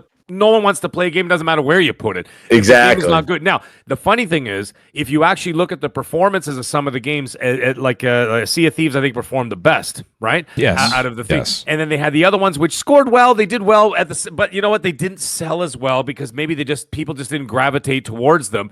And that's what you're going to have to try and convince people to do. At the end of the day, you are trying to appease the 80 to 85% of gamers out there, not the 15%. The 15% puts a little bit of sway into it, but the thing is, the 85% are not listening to CrossFire. They're not listening to me. Hey, what do you mean? They're not listening to XNC. Really? They're not doing any of that stuff. They don't know what's going on in the news. They probably don't even know that Game Pass got a hike. They don't know anything about this stuff. So what they have to do is you have to provide them with a product that's something that they will gravitate towards and say, hey, this is pretty awesome. My son and his friends in school, ironically, they're all, well, not in school now, but they're all playing First Descendant and they love it. Right? They're having a great time with it, and they're, you know what I mean? And it's slowly growing or whatever, and I started playing it, by the way, and it's actually a pretty solid product. And I'm like, I'm enjoying this game. And it will continue to grow and whatever, because it's appealing to a larger group of people. If you have these games that do not hit, like for example, this Flintlock today, it's gonna fall flat in its face. I'm telling you right now, it's not doing well. It's not a great game, whatever. Fine, move on from there. Then you have to move on to the next one. It has to be able to Is this hit. Mag, is Flintlock, yes. we said we were going to talk about it. I know you have to go, but I do want to talk about Flintlock. Is this a known developer? Pardon me for not knowing that. Is this a newer developer? I didn't recognize the name when the starting screen came up. I can't even remember the name off the top of my head. But I was looking at it and I'm like going, who the hell are these guys? I'm like, okay, so it's someone I really didn't know. Unless somebody in the chat knows better than I do, but I didn't recognize the name. Okay, I'll speak on the game real quick then. The visuals, decent. Looks a little washed out, but decent for the most part. But the biggest problem with this game is that if you're going to have a game that is a Souls-like, like I said, I think earlier in the show, you need intuitive control, you need tight control, you need excellent camera, you need all the lock-on. The lock-on mechanics with enemies have to be spot on. None of those things are taking place. The camera is the camera's terrible. When you swing when you move the controller, I even had to reduce the sensitivity on the camera, and even then, when you turn it, it swings so wildly that all of a sudden, when you turn a little bit to the left, or you try to maneuver your character a little bit, the woman there, you try to maneuver it, all of a sudden the camera swings so far behind that the enemy is now behind you, slicing your back open. Bad as the button lag, Mag. It's bad. It's not good. The double jump and the double dodge mechanics are atrocious. Yeah. The lock on, if you have two people on the screen, two enemies, and you lock on and you try to change to one, the minute they hit you, the minute you swing, sometimes the lock on loses, you lose the lock on, and then then all of a sudden you're like, what happened here? And you try to move the character, and all of a sudden you're getting the characters now the bad guys are behind you, and they're hitting you from behind, and they just waste you. It's not playing well. It's not doing great, and that ties into exactly what we were talking about. When it comes to an increase in price in a product, you're going to want if you're paying a premium price, you're going to want a premium product. Yeah. This is the kind of disappointment that they cannot afford anymore. They were able to afford it for a short period of time, sort of, but if they start hitting 1, 2, 3 games and they're not great, people are going to walk away. Yeah. And that's another reason why they're going to have to dive into not just rely on Call of Duty. They're going to have to start relying on your Gears of War, your legacy titles, Halo. And that's why I think, and from what I've been told and my personal feeling that I agree with 100%, in due time, no one's saying it's happening tomorrow. No one's saying it's happening next spring. It's going to happen in due time over the course of probably several years. All of those games are going to be going to the Switch 2 and to the PS and to the PlayStation ecosystem. Okay, man. And I'll leave it at that. With you. I'm going to go with you, but I want to give you some advice. So you brother. can start moving your muscles, my friend. Yeah. Either plug back in your Kinect or use VR. So you can get moving. What? Thanks, No, brother. You make a good point. And I appreciate the comment on the Flintlock there, Mag. That's the one thing. A lot of the games, I'll say one of the games that dropped in day one that really did well was Lies of P. But that's kind of like the anomaly. A lot of the games that have gone to Game Pass day one that we've talked about haven't always hit the mark, even on the third party front. So, like Lies you of said, P is better, by the way. Lies so of P, far, very good, very good. Yeah, Lies of P is like a mini Souls. Right? I'm giving this game so far. I'm on the third world. I'm giving Flintlock a 6 out of 10, which is consistent with the scores that are coming out. I'm looking at the scores right now, and like I said, on the PC front, they're sitting at a 60. On the console front, they're sitting at a 70 and dropping. So that's not good enough. Yeah. If you're in that other ecosystem, and there's another thing that pisses me off. Sorry, I'm going to say this before I pass off the mic, is that a lot of people are saying, "Oh, why does Xbox have to be put to task, but Sony doesn't?" Because Sony, and I've said this a million times, I'll say it again. Sony has consistently put out a better product for decades, and therefore the expectation, and the thing is not just the expectation of quality, but they continue to produce quality. Microsoft's first party output has been inconsistent at best. Yeah. And I would say mediocre more often than not. You might have a great game here, great game there, and then all of a sudden you have a year of stinkers. Yep. Right? And then so the inconsistency is there, and that's why I've always said about them, it's that one step forward, two steps back. And that's why they're being held to task. It's not there's no Xbox tax. I don't believe in any of that bullshit. Is none of that stuff. It is about the fact that if you cannot release consistent quality products, people will continue to dissect everything that you do. Yeah. And that's why there's and then now that you keep making moves like this, like raising prices and all this other stuff, you're doing all that. Now you're putting it under a microscope. Even further than it was a while to do that. They should have waited a while to do that. That's the problem. You know what, X-Men, you're right. They should have released 3, 4, 5 consistent bangers in a row.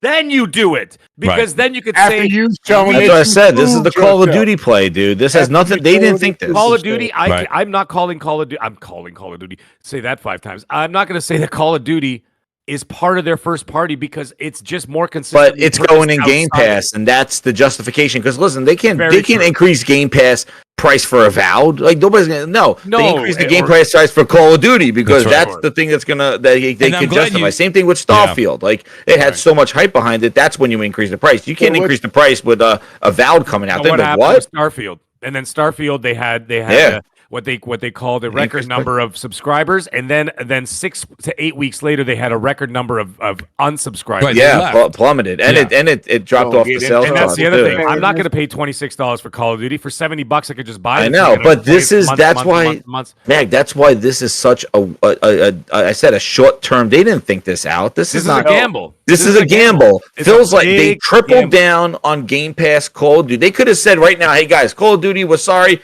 We're having a new thing now. Some games will not be in Game Pass, and they could kind of separate themselves from this. Instead, they tripled and quadrupled down and said Call of Duty and Game Pass, and now they got to increase the price to get their money, and because they're offsetting, because they said before on their oath, it cannibalizes sales.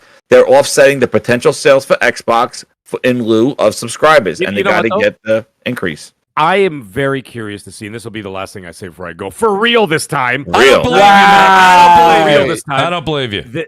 I know, right? I would love to see the breakdown of sales and subscribers, which we won't get. But it would be amazing to see how this actually is going to change. Are people going to not buy the game and subscribe to Game Pass, or are people just going to purchase the game as business as usual? However, it's an interesting conundrum there because the majority of players are PC, and then second is PlayStation 5, and then dead last place is Xbox.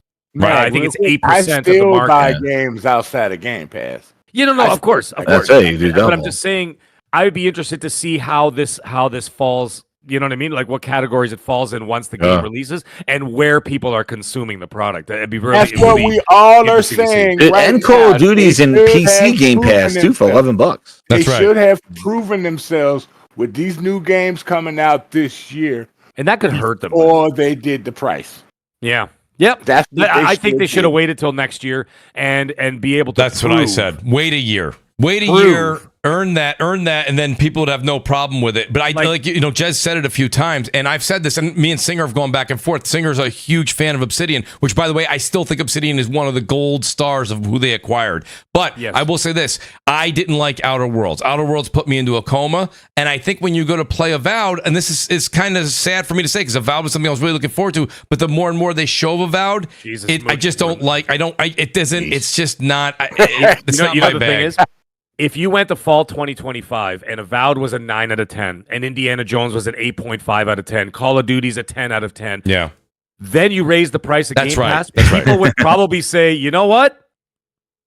What the hell? Hey, Meg, They're releasing great games, but you Meg, did they it increased before. the price to $70, and their first ones were Redfall.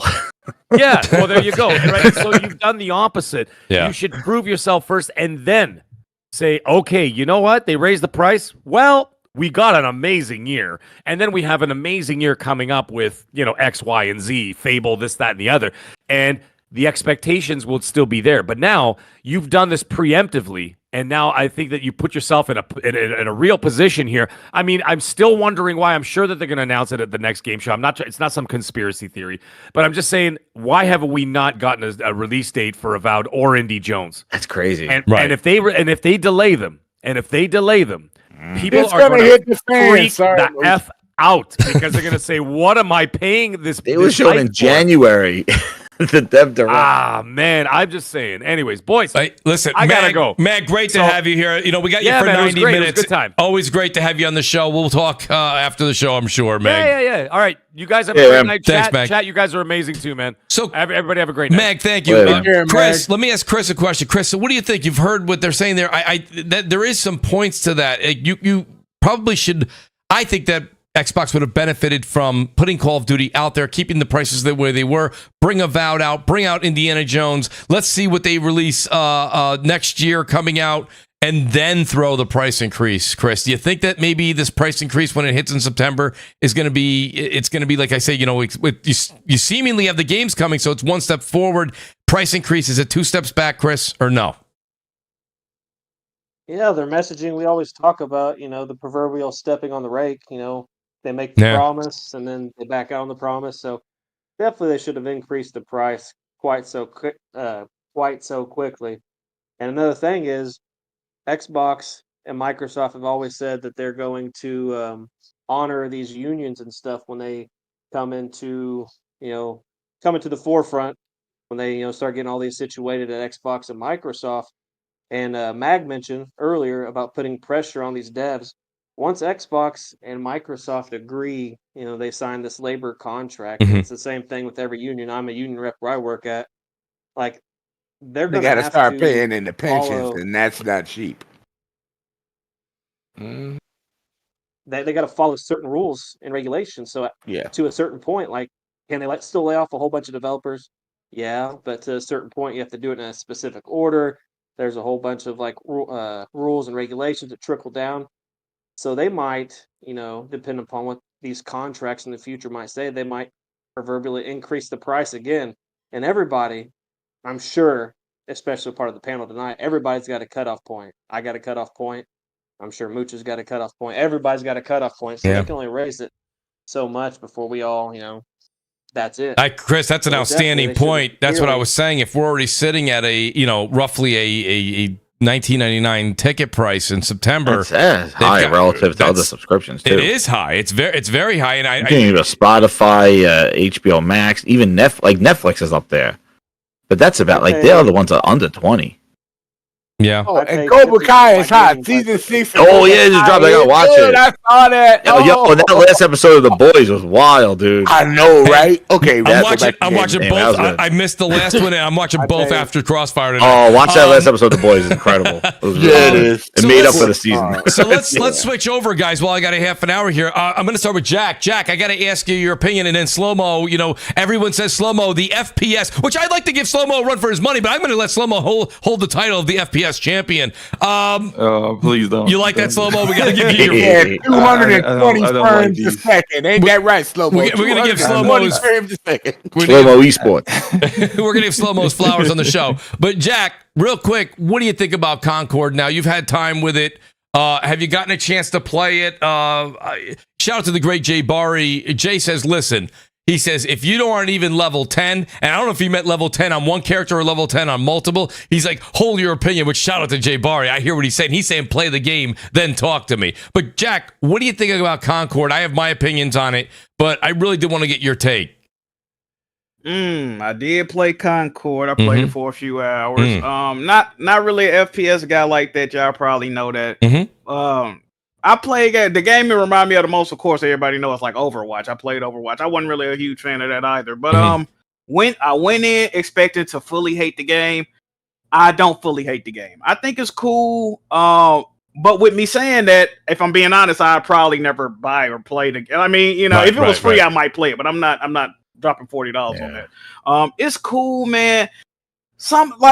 I kind of don't like the time to kill in the game, and I'm not one. But at the same time, I played Call of Duty before too. I don't like somebody fucking sneezes on you in that game, you dead. So it's like, goddamn, brother. But I think that it can use some tweaks. Some of the characters are cool. I like some of the guns. I don't know, man. It's the best way I can describe it is just like it's okay. Like it's okay. It ain't groundbreaking. I don't think people are gonna be falling heads over heels for it. I really think this game should have been free to play. Now I know some people got their gripes and arguments about that. Yeah. But I think this game's best. I don't even think it should have stayed free to play. I think it should have been free for the first month, maybe the first couple of months. If you're on PS Plus, you get the game for free. And then after that, if that game is really worth what it's worth, after that, the word of mouth carries, right? So That's right. okay, then you would get the revenue from people buying the game. But the way they got it currently set up now, it has a good chance of being DOA. So if the game is, first impressions are sometimes the lasting impressions. So that's right. Exactly. So if don't nobody buy the game at launch, I mean, the shit is dead. There's no coming back from that. You know what I'm saying? And you know what, Jack, too? Like other things too is that fact that they didn't advertise it when they announced that was going to be with PlayStation Plus. That was after the pre-order announcement. So That's right. they've done that because the pre-orders weren't that high. Like they made it PS Plus essential because they didn't do that. That wasn't announced, I don't believe, at this show. No, it wasn't. It was after. It was like the week before. Like, oh yeah, now it's gonna be in free. It's like, oh really? Like everybody has it because before it was like buy the game and you get 4 beta codes. So I don't know if that's due to the reception, and like you were saying, like who knows? Like after these betas, maybe they go like, hey, put it in PlayStation Plus and essentials or whatever like that, and make it $40. But I don't know. It's like a lot of games. Yeah, I'm gonna tell you right now. The thing, get in to buy the this is the thing. Like just like what Jack was saying, like it is definitely. You look at it, you like Overwatch, and and the problem I have with it at first was that the elements of what makes the game unique, they did not show very well or did not market very well. And they're kind of subtle, but once you do them, you learn to appreciate some of the game. Is it going to change? Like, oh my God, like now everybody should go buy it? No. But like once you learn how like the passive abilities carry over, the game wants you to switch up characters, not like Overwatch where they want you to master somebody and then you use them. No, it wants you to change your characters because the passive abilities carry over. So when you're doing a deathmatch, basically every time you respawn, you choose a different class. The traits of the passive ability of the other class, like fast reload or longer shots, those carry on. So like by the end, after a couple of respawns, your character has like 4 traits stacked on that person. So it kind of amps up the gameplay near the end. But it wasn't really portrayed and shown like that. The second thing that really is another cool element that I really liked in the strategy ones, where it reminded me of like old school Gears of War matches, and I streamed some of this stuff, it's that the perma drop. So like when you have a health character, when you drop a pad, that pad stays regardless of your death, whether of you respawn, it stays the entire match unless the other team destroys it. So you could actually use those. There's another person that drops a bubble shield. There's another person that drops buffing things to give you speed and reload speeds. There's a spore guy that drops down spores. So you could kind of lock down a map. And really, the map changes based off the strategies of dropping these perma drops. And that is something that is another cool element they mentioned. I think this game really needed a state of play by itself to really kind of talk about this before they did to the beta. I think they kind of showed it real, kind of just like, hey, here it is. And people just said, Overwatch, I'm done. And not really realize the uniqueness of it, because I didn't see it at first. And it wasn't until somebody was explaining it to me and I started playing it for a time, I'm like, oh yeah, I see these things. Whether run out and go buy it, I don't think so. And whether it's going to be a huge hit, I don't know. I really don't think. I think the problem is it looks too much like Overwatch. It's not going to pull anybody away. Yeah. And people are just going to automatically dismiss it just because those kind of subtle things are not very apparent. Like maybe if they added vehicles to it, like some that stood out, that like it's like, hey, this is different. But I understand what their vision was. Starfield vehicles, Starfield. Yeah, vehicles, right? Starfield, no walking around the thing. And look what goddamn No Man's Sky did. Holy crap, that game looks incredible, by the way. Dude, I landed on my same planet for my save, and I was like, is this a different game? Like, the planet, the grass, the water is incredible. Like what they did to that game. Even the way you land on the planet. Yo, they changed everything, and that is insane. But I think Concord is suffering from that. Something, if you don't mind me asking. Yeah, sure, no problem. How many of us are getting tired of getting games that are really, you could tell, are not complete all the way? I'm sick of and then they put them out for you to buy them, and then they take about So here's the thing. So get them where you want to be. I'm sorry, Mooch, but Grindhouse made me that's what the Grindhouse does. I get people all around. That is a gripe that's fair, and I think that I shout out. I believe this was on. Oh, what is it there? Kind of funny. I think it was kind of funny. I can't remember where I actually saw someone say this, but I'm trying to give credit where credit's due. The one thing that's different about this game, this was their rationale or their thought, I think, at Fire Sprite, was just that they said instead of doing a free to play, and then it's like you get this much of the game, and then you got to buy every character. Like some of the Overwatch characters are all. So Rexman just made a good point. Are we as consumers tired of getting that half-assed type of game, whether it be free or not, and that might lose your interest right there? What they tried to do, I'm not saying it's successful because I have my criticism I'm going to say after I let the panel talk, but I think what they tried to do is they tried to say, hey, for $40, this is the game. Here's the characters. Yeah. If we add all the characters. Yep, and if we add anything, you get it. You know what I mean? Like, this is the game. It's the full game. So that's one of the things where the early adopters, But you know what Mooch is saying too? Like the game does feel like a full game. It is polished. You get all the characters. There's like going to be 12 maps. The maps there's a lot of maps. There's all the characters there. Nothing kind of like rotating out every week. And the game looks great. And I gotta say, the gameplay, the shooting is tight. Like it's a well first person shooter. with shooting, with graphics. It's very polished. Even the animations coming into the map, and you come off, you land into the planets, unique and stuff. The only thing is, it is good that Jazz, way. I would say though, to agree with Jack, the time to kill is a bit. They fixed it in the new one. That guy, that other guy, man, he was ridiculous. The guy on the cover.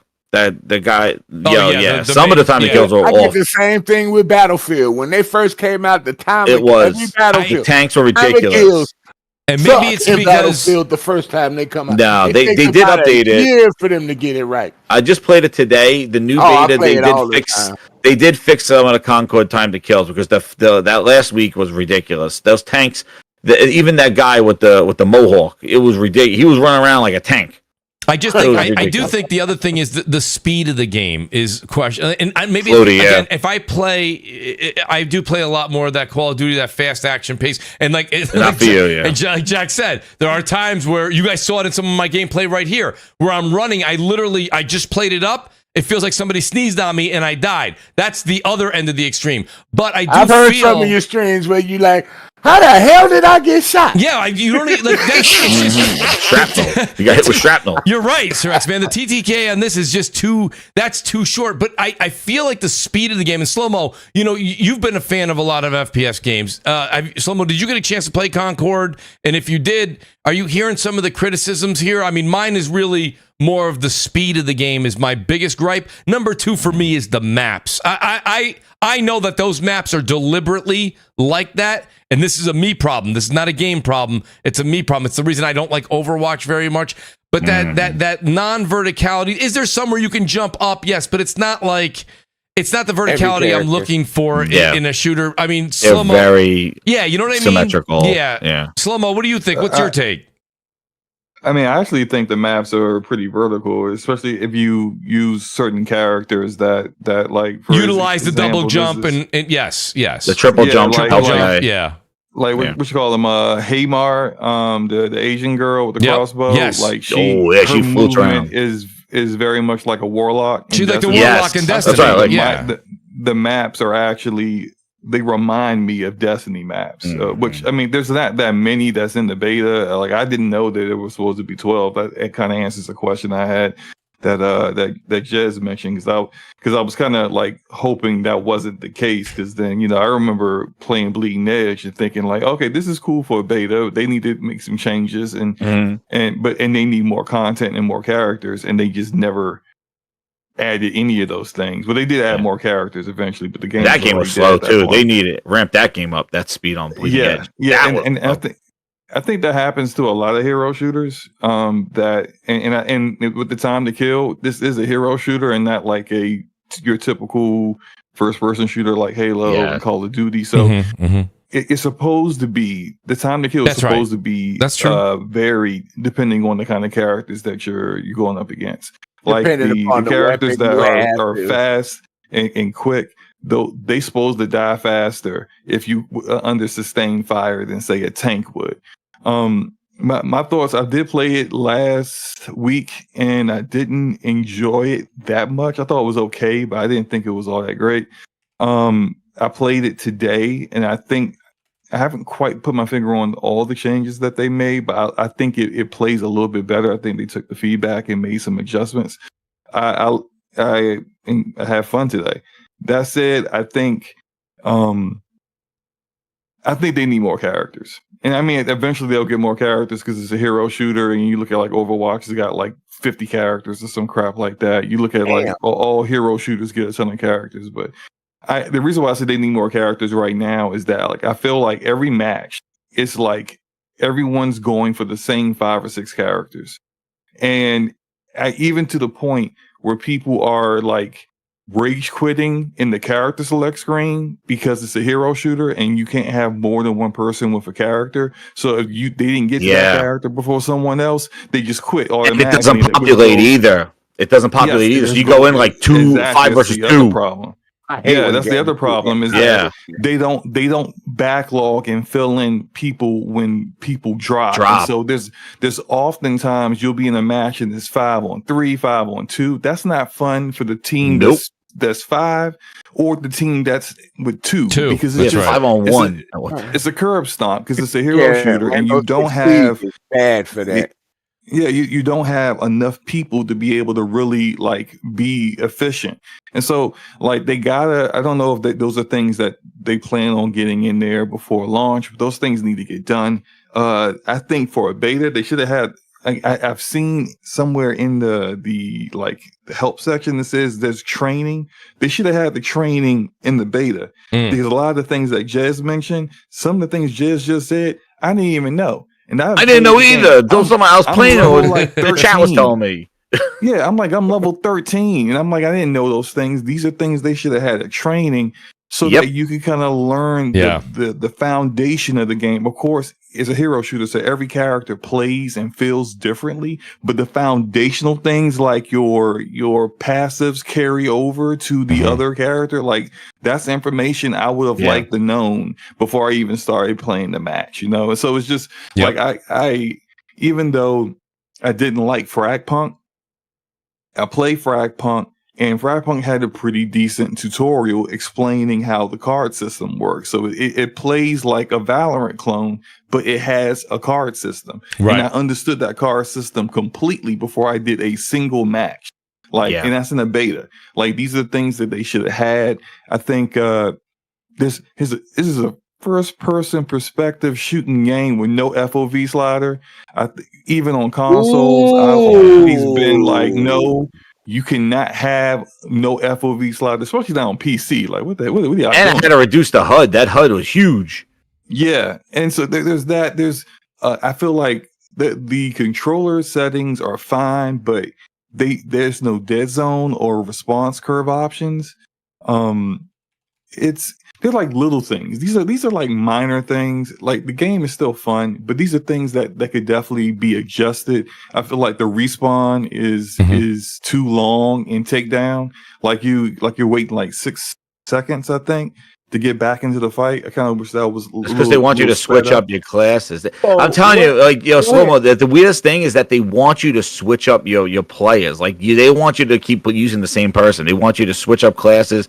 And that's why they give you that long thing to change your character. Like, and that's in Brawl. Like the other thing is if you play the one where you hold the space down, what's cool about that is that if you choose a character and you win that round, the next round you can't use that same character again. So it stops people from using. So it stops people from like just like using the knife girl and just mastering that person and running around. So if you win, you can't use that person again. And that was something that I really liked in the round one. That's actually pretty fair. That's actually it is because the game wants you to switch characters around because it's not the character, it's the abilities that they have and the guns. That's where the balance comes out because if they don't want everybody being attacks or everybody being tanks, they want somebody. You're a tank. But see, but they don't tell you that how hero shooters work. Like if everyone, the way hero shooters typically traditionally work is that if you have a team, you could be able to tell when you look at the menu and they got your 5 against the other 5, and if you got nothing but DPS on your side and they got a balanced team on the other side, you already know you take it down.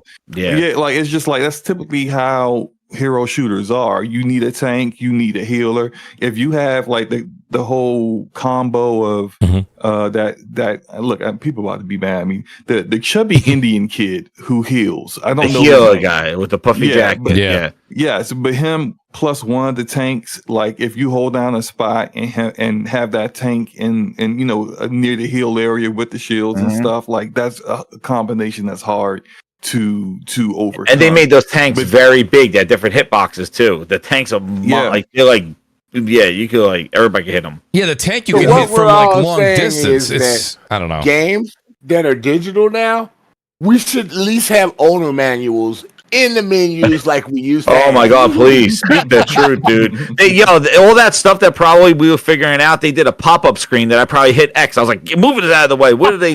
That's probably what was all in that. I didn't want to read it on the screen. I'm sorry, Mooch. I just had to say You're right. We need those owner manuals. Listen, colored manuals, please. Nostalgia is a hell of a drug. Strategy guides. Where are the strategy guides? Where's that? Pick them up at GameStop. I don't know. I mean, that's it. I do think that I don't know if this game is going to end up being successful. I think Too much the player minimal count numbers. Yeah, there's like. So really let me low ask you a player question, count numbers. Slow-Mo. And I know last week it was under 1,000 on PC. Yeah, and a lot of people was like, well, it's a closed beta that you had to pre-order the game, which shows the pre-order numbers were pretty low. But you had to pre-order the game in order to even get in. So maybe once it opens up to an open beta, then people will try it out and then they'll like it, and then it can still not grow at least on it's PC. still not but making still, big like, numbers. I don't think this is going to do well on PC. Yeah. I think PC guys got their games like Valorant and even free to play, and I don't think this is going to like carry at all PC. I think it's going to be. I mean, but overall, I don't know how well it'll do on PlayStation. I don't think it's going to. just I don't kinda think timing. It's because there's too many hero shooters coming out. If this came out last year, it may have a much better shot. Dude, and then Marvel one comes out too. Yeah, Marvel That's Rivals free. is coming. Valorant is coming to consoles. That's in beta on Xbox and PlayStation. Overwatch is still there. Yeah. You got too many hero In shooters August, out here. Tons of games And come out. Yeah, it's like I don't know why they thought this would be a good time for it. This should DOA, dog. Let's just say what it is. Because Yeah, it's going to be passion project numbers. I don't even like the releasing on PC and console day one. But I'm the first one to tell you, if this game don't do well on PC, it's over with, bro. Yeah, this shit is Yeah, dead. that's why it's dead. I'm telling you, the rollout of it was not good. The way they marketed it, I don't think it was very effective. I'll They be honest made with it you, look very generic Jez. and a bootleg Overwatch. Jez, you made No some. matter what happens, Counter-Strike will always be number one on PC. And PC, they're not going to play it. They already got their games, dude. Yep. You Sorry, made, Mooch. no, I you did made it some. again. That's all right. You made some good points, Jez. I'll tell you, but I don't necessarily. I think when it comes down to it, we could sit here and say it's the rollout. We could say it's the timing. We could say it's the way that they presented it. But at the end of the day, when I was playing it, and I'm going to play it more. I think I'll have a little bit more to talk. I'm where Slow-Mo was last week. That's where I am today. So I played it for about an hour. And anyone that's listening, I'm already telling you, this opinion doesn't count on this because an hour. Come on, I got to play more of it, and I will this weekend. I wasn't here I wasn't home at all last weekend. I was in the city, so I legitimately didn't get a chance to play. I'll play this weekend. I'll give it everything I got. I want to try it out. But from what I've played in the hour and a half I was playing,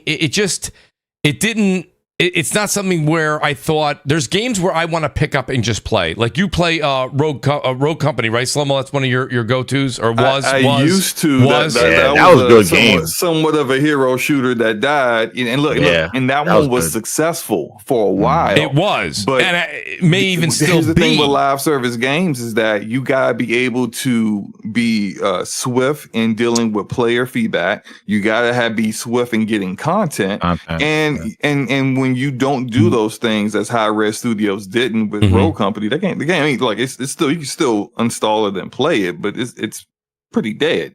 I just think That's why for me personally, this is a game that it relies on communication as well. Playing with, because you guys were just saying it, depending on the character, the heal ability, some of the other, the other long distance range, the tank. Like you have to have communication. So I just jumped in real quick and played a bunch of matches. And I just played with random people. We had the show going, so I didn't get a chance to jump in with some friends. I had some people be like, "Yo, Mooch, hit me up after the show. Let's play some rounds." That's probably going to change a little bit of how I feel with this game. But that's for all hero shooters. Maybe that's why Overwatch never really stuck with me either. Like I like games that I can pick up, dominate, play, and if I'm with a couple of my friends, great. That round's going to be that much better. But if I'm on my own, I can also try to dominate the round. And I feel like with this here, I actually did pretty damn good. But at the same time, it wasn't a whole lot of fun. Like I couldn't say to the person in front of me, "Yo, hold up, I'll heal you, dude. You're about to die." Like, you know what I mean? Like I wanted to. Like, they're running away. They're running away. Yeah. So I was like, and that's because people are playing the game like Call of Duty. They're playing it like they're playing like Call of Duty. It's a hero shooter. Like I saw people complaining about being team shot. What? It's a hero shooter. And the other thing that can't do damage. Like it's just what are you talking about? That mushroom guy, he shoots like these orbs that basically just like float there. I'm shooting like a regular gun, thinking he has like some mushroom spores. Dude, the spores just sit there. I'm like, what the hell am I shooting? Water balloons at people? They just like float there. He set traps. Yeah. But that's his main gun. Shooters are like I think that's partially their fault. Oh, Because yeah. again, no training mode, no explanation of things. No, they People did the are basically- video No though. manual. No manual. Yeah, No but see, like, manual. not everyone's going to see that video. Not everyone. No, but I mean, the video was like they cared more about showing the story than showing a tutorial. That's what I mean. Like, Right. because that's the other kind of weekly content. They're going to use this thing to tell a story with these characters, but they showed that more so than how to play the game. To me, man, I It's don't care good. about Yeah, that that story story- or these characters at all. As a matter of fact, let me just get into. I said this all the time. There you go, the about, characters. like why hero shooters fail. Hero shooters fail, and it has nothing. It has somewhat to do with the gameplay, but a lot of it has to do with players just not really like gravitating towards character. Like Yeah. Bleeding Mhm. Edge could have survived for a while if they didn't have like trucker woman fat lady as a character and in a Hey, I like big being women. I don't want to hear it. No, talking about in Buttercup. a literal corpse with a I snake saw that. wearing the corpse as a skin. Them characters were hidious, and I'm not Yeah. even. It was like a guitar guy. It was like a guitar guy. Yeah, Can we all admit this? The first defending game that just came out that has a beautiful story tutorial. That's how you do a tutorial mixed in with the story of the game. I am on my channel doing a lot of first Descendant content. I enjoy the game. I'm gonna keep the story sucks. This is a terrible But story. I know the story in the beginning. I know that. I understand that, but what I'm saying, the reason why people play First Descendant is that they like looter shooters. That's right. And it's cheeks. Yeah, I don't They're, know. they're the cheeks. Yeah, they got a lot of cheeks in there. They got a lot of We got the cheeks. summer Overwatch, cheek. Overwatch We got the Xbox controls, the has cheek. has a big community because people like the way those characters look, whether they think Yes. they're cool My or whether they sons- think they're Yo, sexy. before that game even These came These are out, the- they were these are the cosplaying reasons. it. Exactly. And like none of that is here in No. Concord. And people are going to hate to hear that. But sorry, when you got a black woman with, I don't know what the heck she's wearing. And I'm just like, what is that? Like she's got hammer pants on with like a purple vest. I'm like, who dressed her? Like none of this stuff looks cool.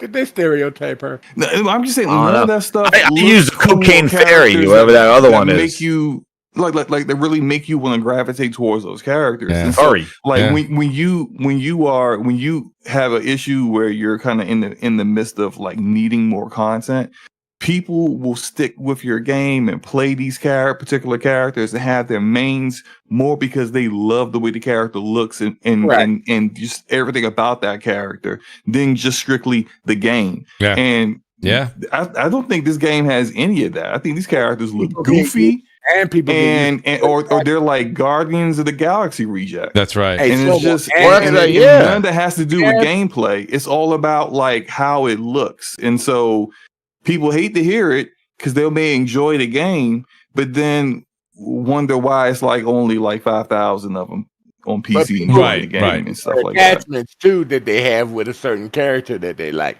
and then you're gonna change him up to another attachment. That could be a bad move, also. Mhm. And Well, every listen. character has a different gun. And the other thing too, is like it's different than hero shooters, is that the characters don't have like an ultimate. So you're not building up to anything. They Right. don't have an They ultimate. don't. No. They don't have Oh ultimate. my That was my first God. criticism when I was playing it. I'm like, what am I building up to? And it wasn't until someone was telling me about the passive traits, like those stack in deathmatch. But otherwise, you have no ultimate. So there's no kind of like, oh, get ready for my ultimate move. There's none of that. You got How are basically you you gonna have do a that with a grenade. hero shooter? That's Yeah, like well, taboo. I'm telling you, these are the kind of things that are going to stand out to people. It's like, well, wait, where's my ultimate? You got a grenade, and you got a basically some sort of area kind of drop that you're going to do, or some sort of like perma drop or something like that. And that's it. There's no crowd control stuff like that. yeah, some crowd it's just- control type thing, and there's no ultimate. So that's another thing that's going to take people off guard because that's what I mean. They showed it off like it was a generic Overwatch, So let me ask you and this. Let me ask you they this. didn't- Let me ask you not guys a different. question. I've heard a bunch of different ideas out there. In your opinion, does Sony walk this back and make this available for PS Plus owners in August? That's Yeah, possible. make it surprised, They've dude. done it before. Hey, Make man. it Did free with for Destruction every- also. make it Destruction free for also says everybody. hi. Make it It was free a for $70 everybody game, that across the thing. board. That's what you do. You make it free for everybody across the board, no matter what. I think they didn't do even it. They'll put in the plus. I can't see. They'll I put can't, it in Ultimate. I can't see their them thing. making it free since they've already got it out there for a $40 tag. Jack, what do you think? Do you think they walk it back and give this thing out on PS Plus, or no? Right now, they're just going to stick to their guns because I think as it currently stands, Jack, I don't think this thing makes it unless they put that on PS Plus. And I hate to say that because I actually like the idea. Like they charged $40 for Helldivers, and I thought that was they made it. First of all, they made a fortune. They made an absolute fortune, right? But Jack, they're looking at numbers right now. We're seeing that it's open beta right now, and we might not even hit 5,000 people on Steam, maybe not even 5,000 on PlayStation. So what do they walk it back, or no? Sony's too arrogant to do that, Jack. I kind of hope they do walk it back because, like you said, and like Jez was saying, when you pre-ordered this game, you got to remember it came with 5 codes. You and 4 of your friends, and I made a joke that said they made it free because they said they saw the codes, and if everybody redeemed the code, they got it to be 300 people on PC. And then a tweet came out, it was 300 people playing on PC. So it's like when you see shit like that, bro, and like you said, they made it open. It's a free weekend or whatever, bro. It's 2,000 people playing on PC, bro. Yeah. You gotta get more people on this game. That's right. I mean, I know they want that initial $40, but like I said, if the game is DOA, you're not making anything. Yeah, I think after this weekend. I think after this weekend, we may see some sort of change and stuff. Because, like I said, like I was telling Jack before, like they didn't market this as like, oh, with PlayStation Premium or whatever, you'll get a open beta week. That was only with pre-orders. That was until the week before where they said, hey, you're gonna get it. I'm like, oh, okay. That was a mistake. So here's another question for you then, Jez. Let me ask you this, and Chris, chime in when you want. I gotta ask you guys. I play with my core group of guys that have been playing for a long time, playing Warzone.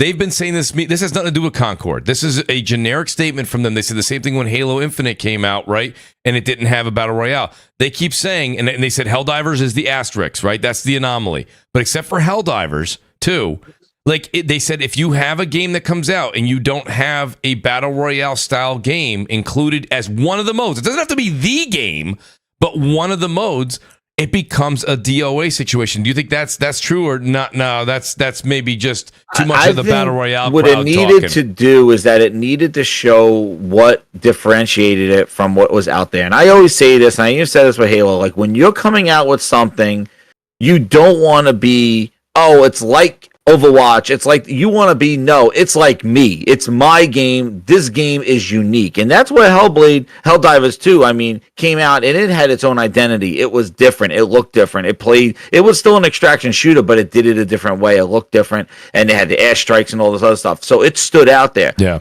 This game, you needed to make something different. You can't come out and just be like an Overwatch. Like that's when Halo came out. You can't be just as good or try to be just there. You got to be better than if you're going to get that attention because people are not getting pulled away. And the problem with this game was that they did not really do that at all. And they didn't show that. And even in the gameplay itself, there's nothing unique that stands out of it. Like that Marvel game, that's going to be easy. You love Marvel characters, run around and shoot around Marvel. We could destroy the world. You could be comboed with other abilities. When does that game come out, Jeff? Kill everybody. That's easy. This game, they needed to be like, yo, we're Overwatch. We got vehicles. We got destruction. The map falls apart. The planet flips. We got weather effects. We got storms that come in. Like all these variations to make it different than what's already out there. And that's where I think. You know what's weird about the game too, though, Jez? You've been saying this. They focus so much on the cinematic story aspect of the game. But and what the crazy part is, it doesn't really even have. I mean, besides, I guess they say they're gonna do like one cutscene a month or something. Who gives a shit if you don't care? It don't got a fucking story for real, bro. Yeah. Like, it's just stupid. Like I thought that was the worst thing. Like when they showed it, like I said, the way they rolled this out, dude, they showed it with a movie, like a cinematic. I'm like, what the hell?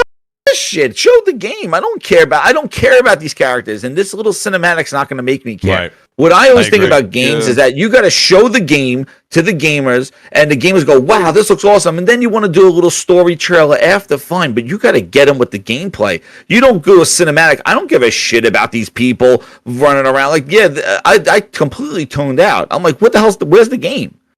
Like, I skipped the cutscene. They got a new cutscene. They have a new one that's sitting there talking. I'm like, get the hell out of here. Oh my God, are you I don't serious? care. I do not Really, care. Slow-mo? Really? They had another. They already got a Dude, new cutscene. I and they was gotta- just like, I watched it for like 10 seconds. And was like, Yeah, I they're just wanna sitting play on the game, couch bro. or something. Yeah, I'm like, but like you're It's saying, not interested in don't add nothing to the game. That's man. it, You're Jack. still playing the same modes. Like the cutscenes don't fucking matter. They don't bro. matter. Doesn't matter. It didn't matter. They made such an emphasis on the cutscenes, and then I saw that. I'm like, that's it. I'm like, that's what you're. Why even bring it up? Like, don't even emphasize Yeah. it. Like, you want to throw it in there. But like you said, Jack, it didn't impact anything as far as the modes. Didn't impact anything as far as me playing the game. I could give two shits. The minute it was done rolling, I was like, okay, I don't care. I don't care if you continue the story or you don't. To be honest with you, get to know the characters. Like, you know, I mean, so let me do this. We'll do a speed round because it's after 9:00 here in New York. Jack, I'm gonna start with you again. I want to talk about this. Let's talk about the PS5 Pro. A lot of people, I love it. I put PS5 Pro delayed. They're like, Mooch, how can you say delayed when it wasn't even announced? All right, listen. Right? Tom Henderson, who is basically, he called the PS Portal. He called a few other things. He says that he knows that these the PS5 Pro dev kits or whatever, and I don't want to put words in his mouth, but his articles allude to this. He's got a good track record, is my point, Jack. All right, I'm gonna bounce, Mooch, but All right, I had Sir a X, good time, guys. Thank you, Sir X, man. I appreciate man. you being here, All buddy. right, brother. Thank you. All right, bro. Shout out to- let me go hear the crap from my Xbox people. Yeah, later. you'll get it. Trust me. I already know. All right. Shout out to the Hey, great yo. Sir X, man, everybody. Jack, are you, first of all, do you believe the rumors? Let me put it out there. I'll start with that. And secondly, you've been very critical. I mean, are you going to throw down money now? You know, I always say this, right, Jack? Moochonomics, right? You know the PS5 that you currently have in your house. You're going to get somewhere between I'm going to say $250 to $300 from GameStop, right, to trade it in. So if this thing is $500 or $550, if you got to take out an extra $250, $200 out of pocket, is that something that you're willing to do for a PS5 Pro? Or at this point, you're like, not really, not in 24 anyway. Bro, sadly, bro, like I can't buy it, bro. People think I'm capping or what. I'm not buying no PS5 Pro. You know what's crazy, Mooch? So I finally got the C3 TV or whatnot, which also was a crazy purchase. But I got official VRR on my TV now, but my capture card doesn't have VR pass through, so I still can't utilize it. Yep, but there has been no games on the PS5 to where I would even say, let me buy a new capture card to use this feature. You know what I'm saying? So it's like, I'm not even utilizing features I got right now. So if you would ask me, you know, at the launch of the PS5, I hear a Pro coming out 3 years, and I would have been all for it. You know, I love the PS4 Pro. At this moment, I don't really see the reason for me personally. I'm not getting it. As far as the rumors, according to the rumors that everybody believes so far, they would have roughly 5 months to announce and release this thing. So that's cutting it close, you know. And I know everybody it's always a phantom, a fucking mysterious PlayStation showcase always coming up a few weeks away. But we ain't seen one of them in a minute, man. So I believe Tom Henderson, man. I do. I do too. So I'm right there with you right now, Jack. I will say this much. So I've always been, listen, we pay it forward, and Jack makes good points right now. Right now, even with, like I said, I'm in the same situation with you. The capture card that I have, I don't really even feel like I need to update the capture card. So I'm right there with you. I probably would still get it, and it's only for one reason, and it is because of GTA. I think GTA will still utilize the power of the PS5 Pro, which is why I said if you don't want to get it in 24 and you want to wait till 25, that's fine. But you know that they give you the most amount for your trade-in for these things, and if you get the Pro and you're still planning to get a PS6 in the future, you're going to get your PS5, you might only get 175 for, whereas if you have the Pro, you'll get the 250, 275, 300. So these numbers vary, so don't take them with a grain of salt. So Slow-Mo, what do you think? You heard Jack. I'm probably going to do I'll upgrade one of my consoles here and get that. I don't think when I get home with that console that I don't think I'm gonna be floored, or I don't think I'm gonna really say, wow, I really see that extra $200 shining through. I don't think so. I think maybe as we go into 2024, 2025, that may be the case. I'm more doing it for the Moochonomics. I want to get the money I can get from my old PS5 and upgrade because I know I'm going to get a PS6, so I want to get the bigger bang for the buck when I trade in the Pro. Slow-mo, where are you on this? I know that you predominantly play a lot of your games right now on PC, and that's where you put your money. But if as a PlayStation 5 owner, will you upgrade or will you upgrade in the future? Or this is not going to happen. It ain't happening, Captain. Look, it's not happening. I'm not. Well, I think the PS5 Pro is definitely happening because everything Tom Henderson has said in regards to PlayStation hardware has come true. Like he's the one that said the Portal was happening. He's the one that said they would have a detachable Blu-ray. That's right. Thank you. I couldn't remember. Yeah, he's been spot on. Pass. And so PS5 Pro definitely is likely happening. All that said, I ain't buying one. Like I ain't buy a PS4 Pro. Because I didn't feel like I needed one. I had a PS4. I had a PS4. I feel even less that way with this PS5. I barely play on my consoles as is, so I don't see any need to upgrade. Especially when I saw the specs on this. Well, the specs on this PS5, the rumored specs, and what the CPU barely being the upgrade. That's is. right. Look, if you're looking at games that are hard to run. And you're looking at games like Unreal Engine 5 games are all very CPU intensive. If I don't know about Rockstar's proprietary engine, but if that engine is CPU intensive as well, that PS5 Pro ain't going to get you no 60 FPS if we all expecting it to be 30 on consoles. You're not getting 60 off a PS5 Pro when the CPU is barely an upgrade. It's just, I'm just not bothering. It is what it is. So it's just, I'm not begrudging anybody that decides to do that upgrade, but I don't see much of a need for it. I don't think the cost likely would justify it, considering how much the PS5 costs right now. Sony ain't dropping that price before this comes out, and they're clearly going to have to make the PS5 Pro more expensive than what the PS5 is. I just don't see how any of that's justified. So. Not for me. No, and I mean, you make some great points. Like I said, I spoke about what I would do. I would never talk somebody. I can't even talk anybody into a PS5 Pro at this point. Like you said, I don't know what they would actually, what's the selling point? And a lot of people are saying, what is going to happen with GTA 6? You say it's going to be that. You say they're going to market it around the Pro. But is the Pro going to give me a sure locked in 4K 30? Or are they going to give me a 14? Will I be able to hit 60 frames if I even play this thing on 1440p? Or do I have to bring it to 1080p? We don't know. We really don't know. Right. Like if it comes out that the PS5 is 1440p 30, but the PS5 Pro is 4K 30.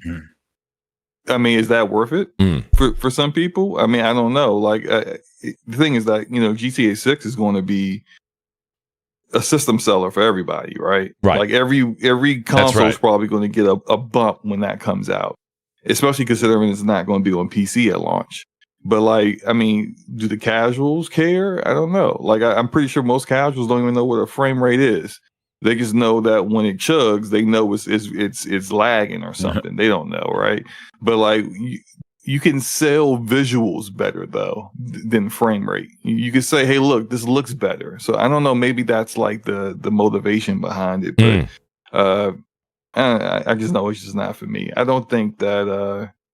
If they don't make a ton of them, then I don't think it really matters in the grand scheme of things. Like if they make some, but like they're not going to AMD to get that APU, like the specific APU for the PS5 Pro made with anywhere near the same numbers they do for the PS5, then I mean, hey, they could be like, hey, we sold out. Right. We sold them all, but they only made like 1 million. That's right. Like that's right. That's nothing. Like, but it's still good that you didn't at least take a L on inventory that you can't move. Correct. But correct. I just don't. So I just don't see the big deal. No, you make a great point on that, Jez. Before I go to you and get your opinion on it, shout out to Toolman55. My numbers were off. Toolman says he went in and he checked it out. He said the Pro members get $357.50. That's for the OG with the disc drive. $330 for the original with the digital trade-in. So $357 currently. I asked him, can you confirm that? He says it's on the GameStop app and website, Mooch. So I know firsthand, Mooch, so yes, it's true. Okay, two-man saying that it's true. So again, Jez, if you're getting 300, let's talk again. Let's talk money here for a second. 357, say $360 just for conversation. You're at that value for a trade-in of what you currently own, and this thing is 500 or 550, 200 plus tax. To get that upgrade and bring you, let's say hypothetically, to 2028 or 2029, the end of this generation. I do think eventually, I think everything that Slow-Mo said and everything that Jack said is gospel. I think it's truth. I do want to say that I think that as we progress through the second half of this generation, we may see maybe the Pro being utilized. I think if you're a PSVR 2 owner like I am, you may see a little bit more of that power being squeezed out of that box for even more clarity and precise timing, etc. Jez, are you going to be picking this up or no? This is also, even with that trade-in, it's just not worth it. No, I'll probably take one of my PlayStation to trade one in. I'm not trading them all. I only have two, but I'll probably trade one in to get the Pro. But I agree. Like, I think, that there really isn't, unless they haven't, first of all, we haven't confirmed it. We haven't seen the marketing for it. We haven't seen what this thing is. There's been these rumored specs.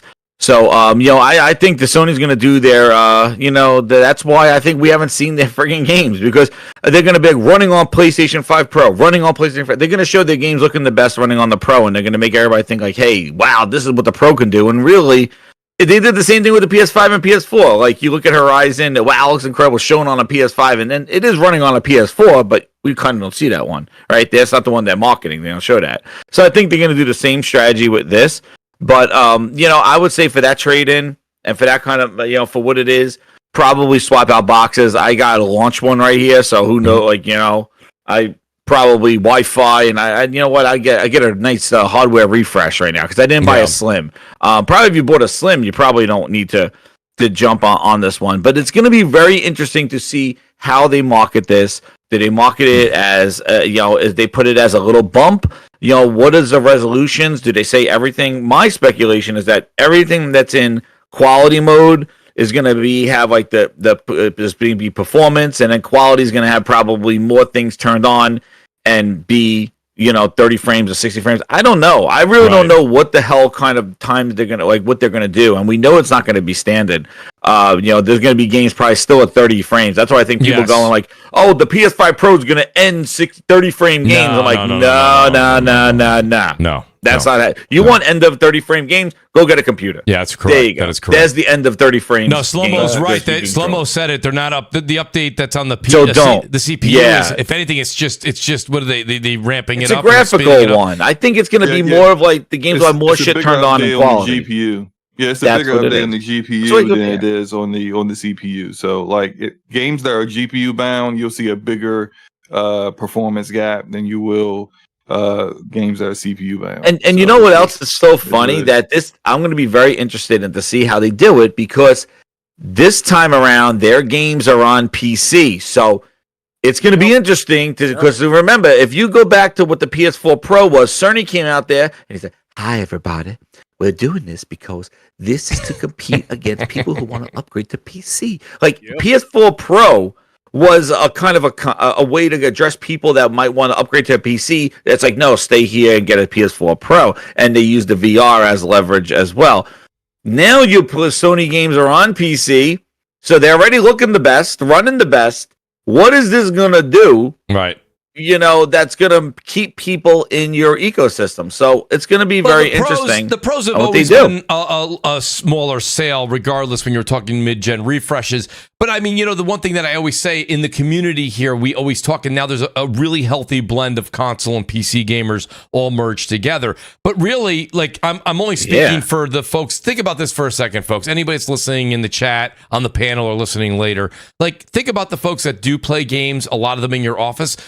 I would think a lot of them are probably console. They're not going home and buying all these parts and taking, they're not building a PC. Majority of the people. I understand what you're saying. So what I'm saying is that if somebody happens to be a gamer that's not going to build the PC, which, listen, PlayStation's still rounding over, around 60 million PS5 sold, if not more than that by now. The console sale is still there. if 10%, 15% end up upgrading, like Slow-Mo was saying, they're not going to have a ton of these things in stock. They know a lot of people aren't going to, like, they're not going to have 60 million out of 60 million go pick this thing up. So if no, they get there's like 10%. That's what the PS4 Pro was. It was only a fraction. Right, 10, 15%. It's an opportunity for them to lower the price of the traditional console. Well, that's it. That's it, right? That's you want the what best, they need to do. You want the best console, buy it Should've for the been most lowered expensive. I agree with you there. This thing should be easily $400 right now, but they're literally taking advantage of everybody. They're going up in price. The Slim went up in price. The Xbox, all their new consoles are going up in price. Chris, let me ask you, Chris. I know you're back. Chris, are you planning to pick up a PS5 Pro? I mean, where are you on this spectrum right now? Like I said, I don't know if you heard this when you stepped away for a second, but the trade-in right now, if you have a PS5 with a disc tray, not tray, the actual physical disc unit, it is $357 trade-in right now on GameStop. So if this thing ended up being $550, $549.99, it would be $200 plus tax out of pocket. What do you think, Chris? Well, I heard you mentioned Moochonomics. Let me tell you this. Yes, sir. I fail when it comes. I fail when it comes to Moochonomics. I never really ever trade in a console when it comes to that. I won't be getting a PS5 Pro unless my PlayStation 5 now breaks down or something. Okay. And the same thing with Xbox. If Xbox came out the mid-gen refresh, I don't normally get those unless my console broke. And yeah, I'm right there with you. Dude, that's a smart move, dude. That's a smart move, too, listen, considering the way these games are, like, not coming, like, future-proofing. I can't argue with Chris at all on that. The other thing that kind of maybe pushed me over the edge to say I was going to get the Pro on the PS5 is you made a good point, Chris, and I didn't say that. Xbox doesn't seemingly have a mid-gen refresh. I know that there's rumors out there speculating that they're going to have new hardware at the end of 2026, which is still, if it's going to be the end of 26, we're still looking 2+ years away. But if Xbox is not upgrading, that's something I normally would have done. I would have upgraded one of my PS5s and one of my Xbox Series X's. Not doing that, right? You have a little bit more wiggle room if you've budgeted for a mid-gen refresh. So I was going to do one of them, see how it turns out. I agree with everybody on the panel. I don't think this is going to be a big leap in any direction. I do know that as far as marketing goes, and I know a lot of people were arguing in the chat earlier with this when we were talking about GTA 6, I do think that PlayStation will probably get the marketing rights for GTA, and I also think that they're going to go ahead and say play it best on console on PS5 Pro. Of course, I mean, Xbox has done it, PlayStation. It's just they pass the baton back and forth to each other. So then it'll be the latter half of this will be play it better and stronger on PS5 Pro, where you heard that now the first 3 years here on Xbox on paper has been more dominant. But, I think at the end of the day, personally, I think it's if you have the budget and you have the money set aside, to get $357 trade-in, that's roughly what you can count on getting $350, $340, $400, maybe upwards of $400 for a Pro when a trade-in for the PS6. Whereas if you hold your PS5, yes, by the way, everything everyone said is gospel, but that $350 for that PS5 you have might drop down to $175, $200. So, that $200 you lose in value when you go to get a PS6 for a trade-in, you're what I'm saying is you're still putting that $200 out of pocket now, where you'll lose that $200 value, and you'll have the best unit for the rest of the the generation. So, Mooch, I got to give you some grindsonomics here. This is the problem I have with these trading things. So this is my vision. Let's hear it. My problem is look at what's happened with the Portal. Look at what Sony is probably going to release this Pro. It's only going to be available on their friggin' website. So the whole trade-in to GameStop, they give you that max if you get their credit bullshit. So to go in and say, I want to give you this and you're going to give me that, I don't know if it's going to be as easy as that. That's some grindsonomics right there. Like, well, let me say this much. There's going to be some bullshit with their website, probably. Jazz, here's the thing. That's fine. That's completely fine. I don't think you're going to have a scalper situation here like they had when we had all the... But the thing is that shit's selling like crazy now. Like, I don't know if it's scalpers or what it is, but like for some reason they get like this Apple fever when Sony releases some shit like on their website. So listen, all the evidence is in your camp. I can't argue with what you're saying, but here's what I'm going to say as a consumer, okay? They always do that. They did it with the Portal. But guess what? The Portal ended up being at GameStop and at Best Buy months I hope later. they do that. I hope they do that. If they want to release the PS5 Pro only on Sony's Direct, guess what? I'm waiting.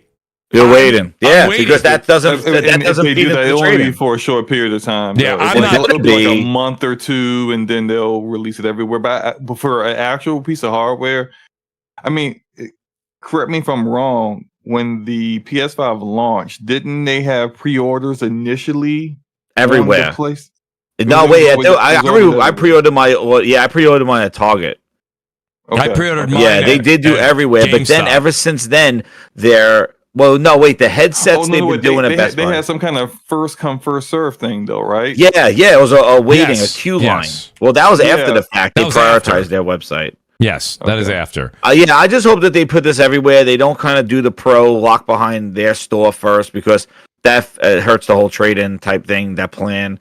But hopefully they do it everywhere. Pre-orders open up everywhere, and it's not a disaster. They have to. Listen, Jez. I hate I to hope. say, you can never speak in absolutes, but like in all honesty, like you have to put this thing everywhere. I agree. We just said you're looking at a max of 10 to 15% upgrading. I mean, that's not a large number at all. How could you put this thing on everywhere. direct? But go ahead. You want to put it on direct? Go ahead, Sony. If you're listening, I'm just waiting until you put it in GameStop because GameStop's going to give me money for it. You're not giving me anything for my PS5 original. No, and exactly. That's part of this deal for me. For this deal, Exactly. That messes that whole thing up. I'm not walking paying around with no $350 of GameStop credit. No.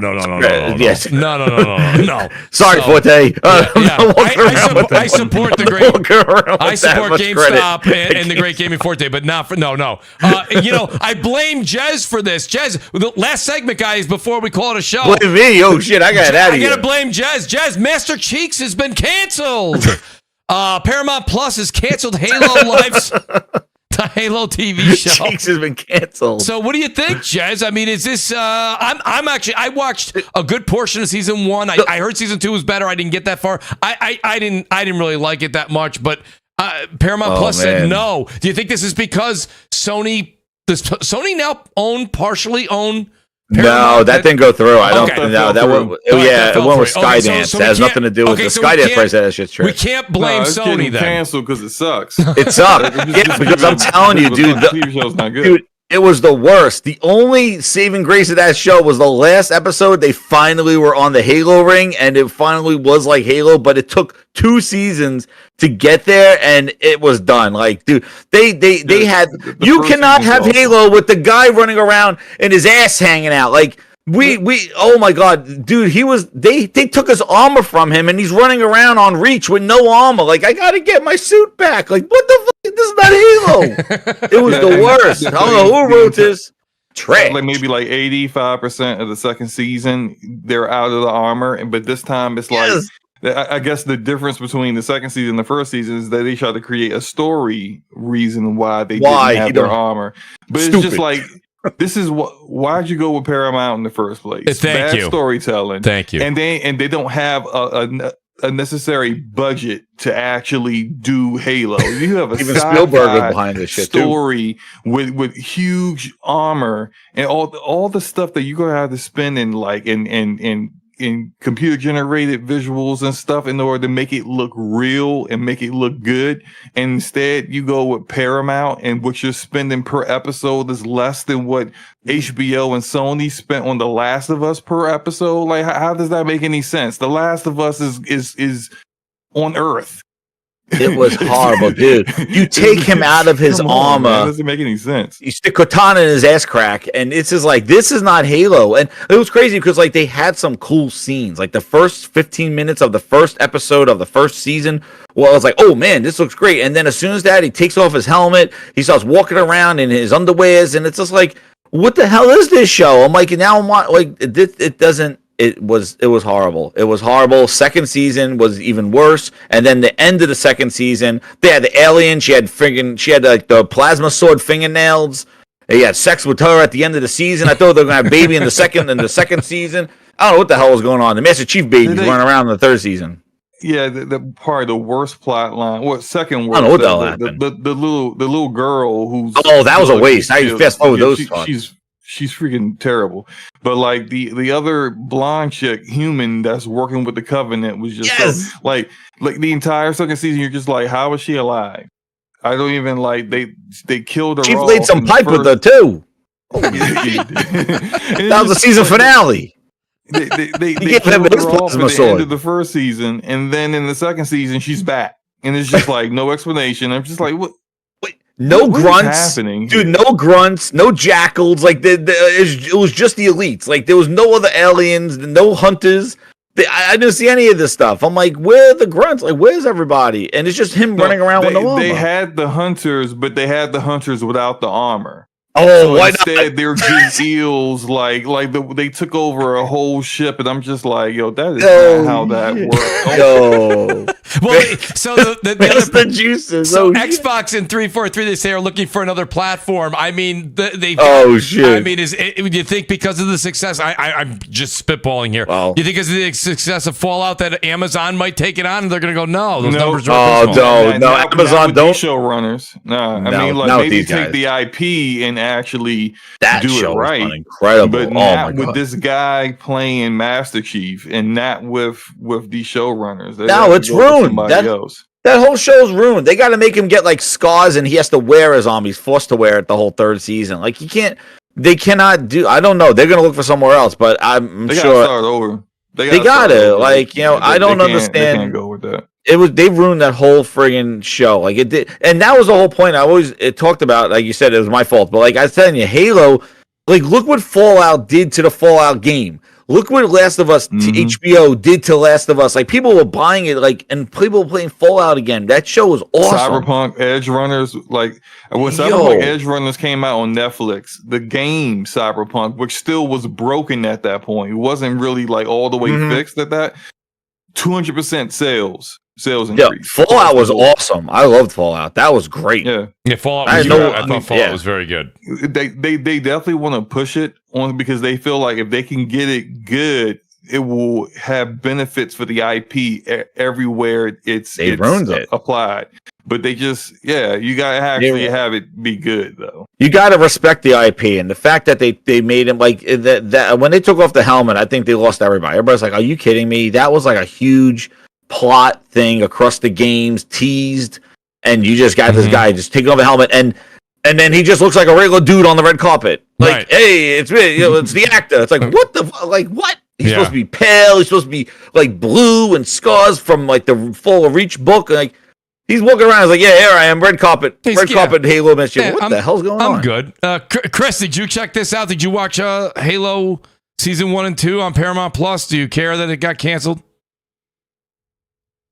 You know, I didn't watch it, but I do care that it got canceled. I'm just not a big TV person. I didn't even know if I was originally going to watch Fallout until recently. But it's sad to see when a good IP like Halo, and that goes for anything. I'd have felt the same way if The Last of Us had a big long series and ended up getting canceled. Because Fallout shows that when done correctly, you know, they're nominated for so many freaking awards, and it can be a good show. And Fallout's not the first good one. They had I don't know if Slow-Mo knows this, but they had a animated Mass Effect movie, and it's on Crunchyroll. You can go check out. That was actually a good movie too. I did not know that, but I'm glad you said that because guess what I'm doing tonight?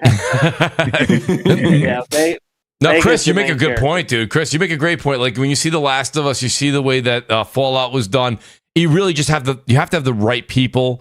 Also, you have to take the lore. Halo has tremendous lore, and I think Slow-Mo just said it a moment ago. Is the worst part of this? You know, the story that they possibly like. They had so much they could have got and grabbed from and used, and they just used none of that. And it just the first season fell very flat. I heard people enjoyed the second season, but sometimes you know what they say. You know, too little, too late. I just don't think it held its own. So I didn't know with Chris, if you being a big Halo fan, if it was kind of a disappointment. I mean, myself personally, I loved The Last of Us on HBO. You guys know that. And they definitely diverted a bit from the game. You know, they did a few things differently, expanded on different topics. I like that part of it. The part I've played The Last of Us so many times that like watching it though, I already you know it's coming, right? So you're like, oh, all right, I know. Yeah. I enjoyed Fallout because I didn't know what was going to happen next. So I thought that Fallout was done very well. That was a unique story and it was good. It was very good. It's up for, I believe, I'm probably wrong, but I think it's up for 16. It's up. It's nominated for 16 Emmy nominations. Yeah. That's a lot. So. They're definitely going to bring some statues home for that show. Jack, did you care at all about the Halo live service show? You ain't even got to ask me. No, man. I know. I ain't a big Halo fan, bro. You know, I got gifted Halo on Steam one time, and I refunded it. Like the dude was like, "Man," Oh, shit. then he gifted it again. I'm like, "Bro, like stop, bro." Like, Jack's like, I got it for free, and I gave it back. He gave it back. Holy he kept. shit. I'm like, I'm just gonna keep it in the little acknowledge thing and never click it. Like, bro, what you doing? Like, don't send me this shit, man. Honestly, Shout out to Halo, though. I'll tell you, my shock factor was under 10% when I saw that cancel. I didn't see it really making that reach, and I do think that you guys made a good point. Paramount Plus didn't do it any favors at all. So, Oh, no way. you know, I mean, not how many people at work are like, oh, I'm going home to watch that new great show on Paramount Plus. Said nobody. I think they had a 2-year deal because remember, like they approved season 2, like at the last episode of the first. Everybody said how bad it fall off. Like nobody was watching it, and they're like, "Oh, we're approved for season 2," and everybody's like, "Why? We don't want a season 2." How? I mean, how? Yeah, how? And then they did a season 2, and now they're like, "Yeah, I think that's it." Because I think they slipped in that season 2. Like it was a 2-year deal. Right, it's a 2-year deal. I think Yeah. Microsoft slipped them a check too. Yeah, they're like 2-year deal. Let's do it. Great show, guys, everybody. I want to say shout out to this great panel. Amazing chat, guys. Please hit the like button. I got a Spidey Sal. I'm always saying it wrong. Spidey Sal? He says, can we all agree that the PC is the worst thing to happen in gaming? It's ruined gaming. Easy, Spidey Sal. That's not true. I don't feel like that's it at all. PC gaming's been around for a very long time. Like, what? I don't think PC gaming just got here yesterday. So but I appreciate the super chat. You guys are great. We're going to have a great show next week as well, 7 p.m. Eastern. But let me go in reverse order here and say thanks to each one of these guys. The great Chris, you guys know him. C Unit 123. I love the name. C Unit 123 123. C. Thanks for being here tonight, buddy. I know that it was really difficult with the scheduling and your work schedule and the internet things we were talking about for the past month and a half, but great to have you on CrossFire, Chris. And, you do outstanding work. So in your outro, let people know where they can find out where you're doing all this great contributions to lordsofgaming.net.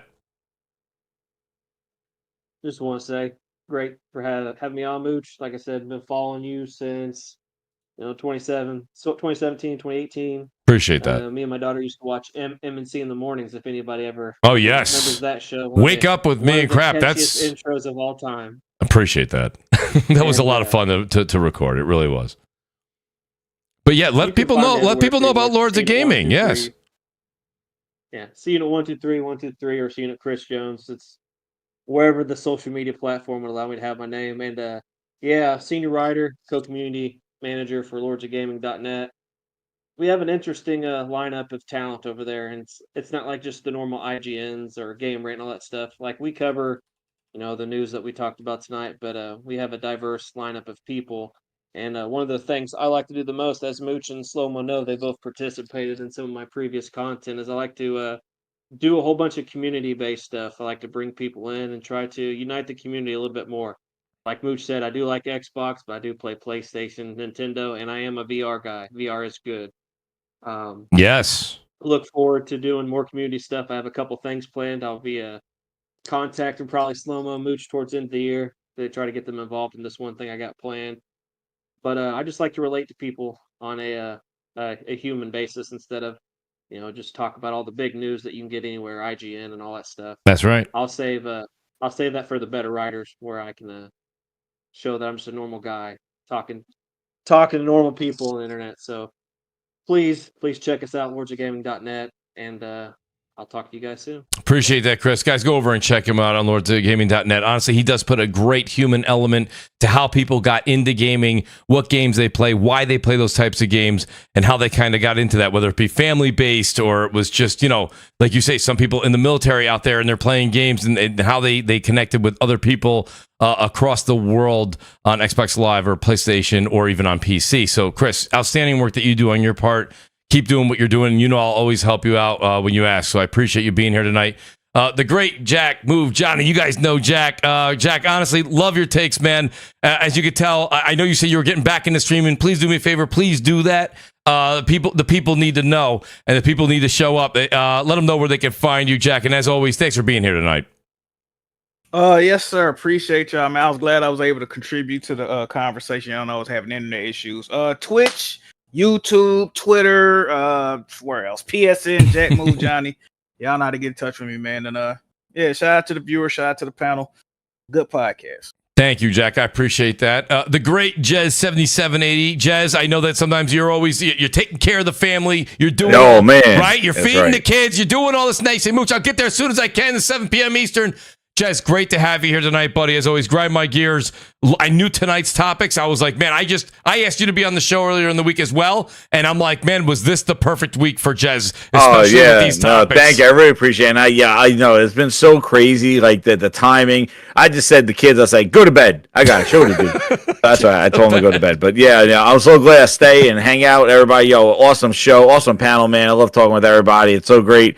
After doing the one-man shows and doing talking to the chat is great, but like having a conversation and just bouncing off everybody is pretty awesome. So thanks again for the invite. Everybody hit that like button. This is Jez7780 Gaming Grindhouse on Monday nights at 8 o'clock. And then do shows throughout the week, also known for Gaming Grindhouse Records. If you get those songs on there, enjoy those. So I do those as well. Pretty funny ones. Jamming over there. So yeah, hit me up over there at Gaming Grindhouse, and it's Jez7780 on the X, the Twitters, whatever they call it nowadays. Yeah. So yeah, and hit me over there. But hit that like button, everybody, on the way out. Appreciate that, Jez. And the great Slow-Mo backstop. Slow-Mo, honestly, like I reached out to you today. You said you had a lot going on with work. And you were able to make the show, and a great portion of the show at that. But as always, I always tell people, go over, check out DPS, tell them Mooch sent you. But Slow-Mo, we're looking forward to next Thursday show at 9 p.m. Tell Forte, listen, everyone deserves a vacation, but he doesn't get 2 weeks off. That's just the rules in podcasting, not in a row anyway. But Slow-Mo, let people know where they can find you. And as always, very, very great to have you on the show tonight. Thank you. Appreciate you, Mooch. Great show as usual, and great panel. I had a good time. My channel, Slow-Mo Backslap, right now I'm doing a lot of content for the first Descendant. So if you like that game, check out the channel. You probably learn something or maybe get some tips or whatever, right? Slow-Mo Backslap on Twitter, Twitch, TikTok. It's the same name everywhere. So come check me out.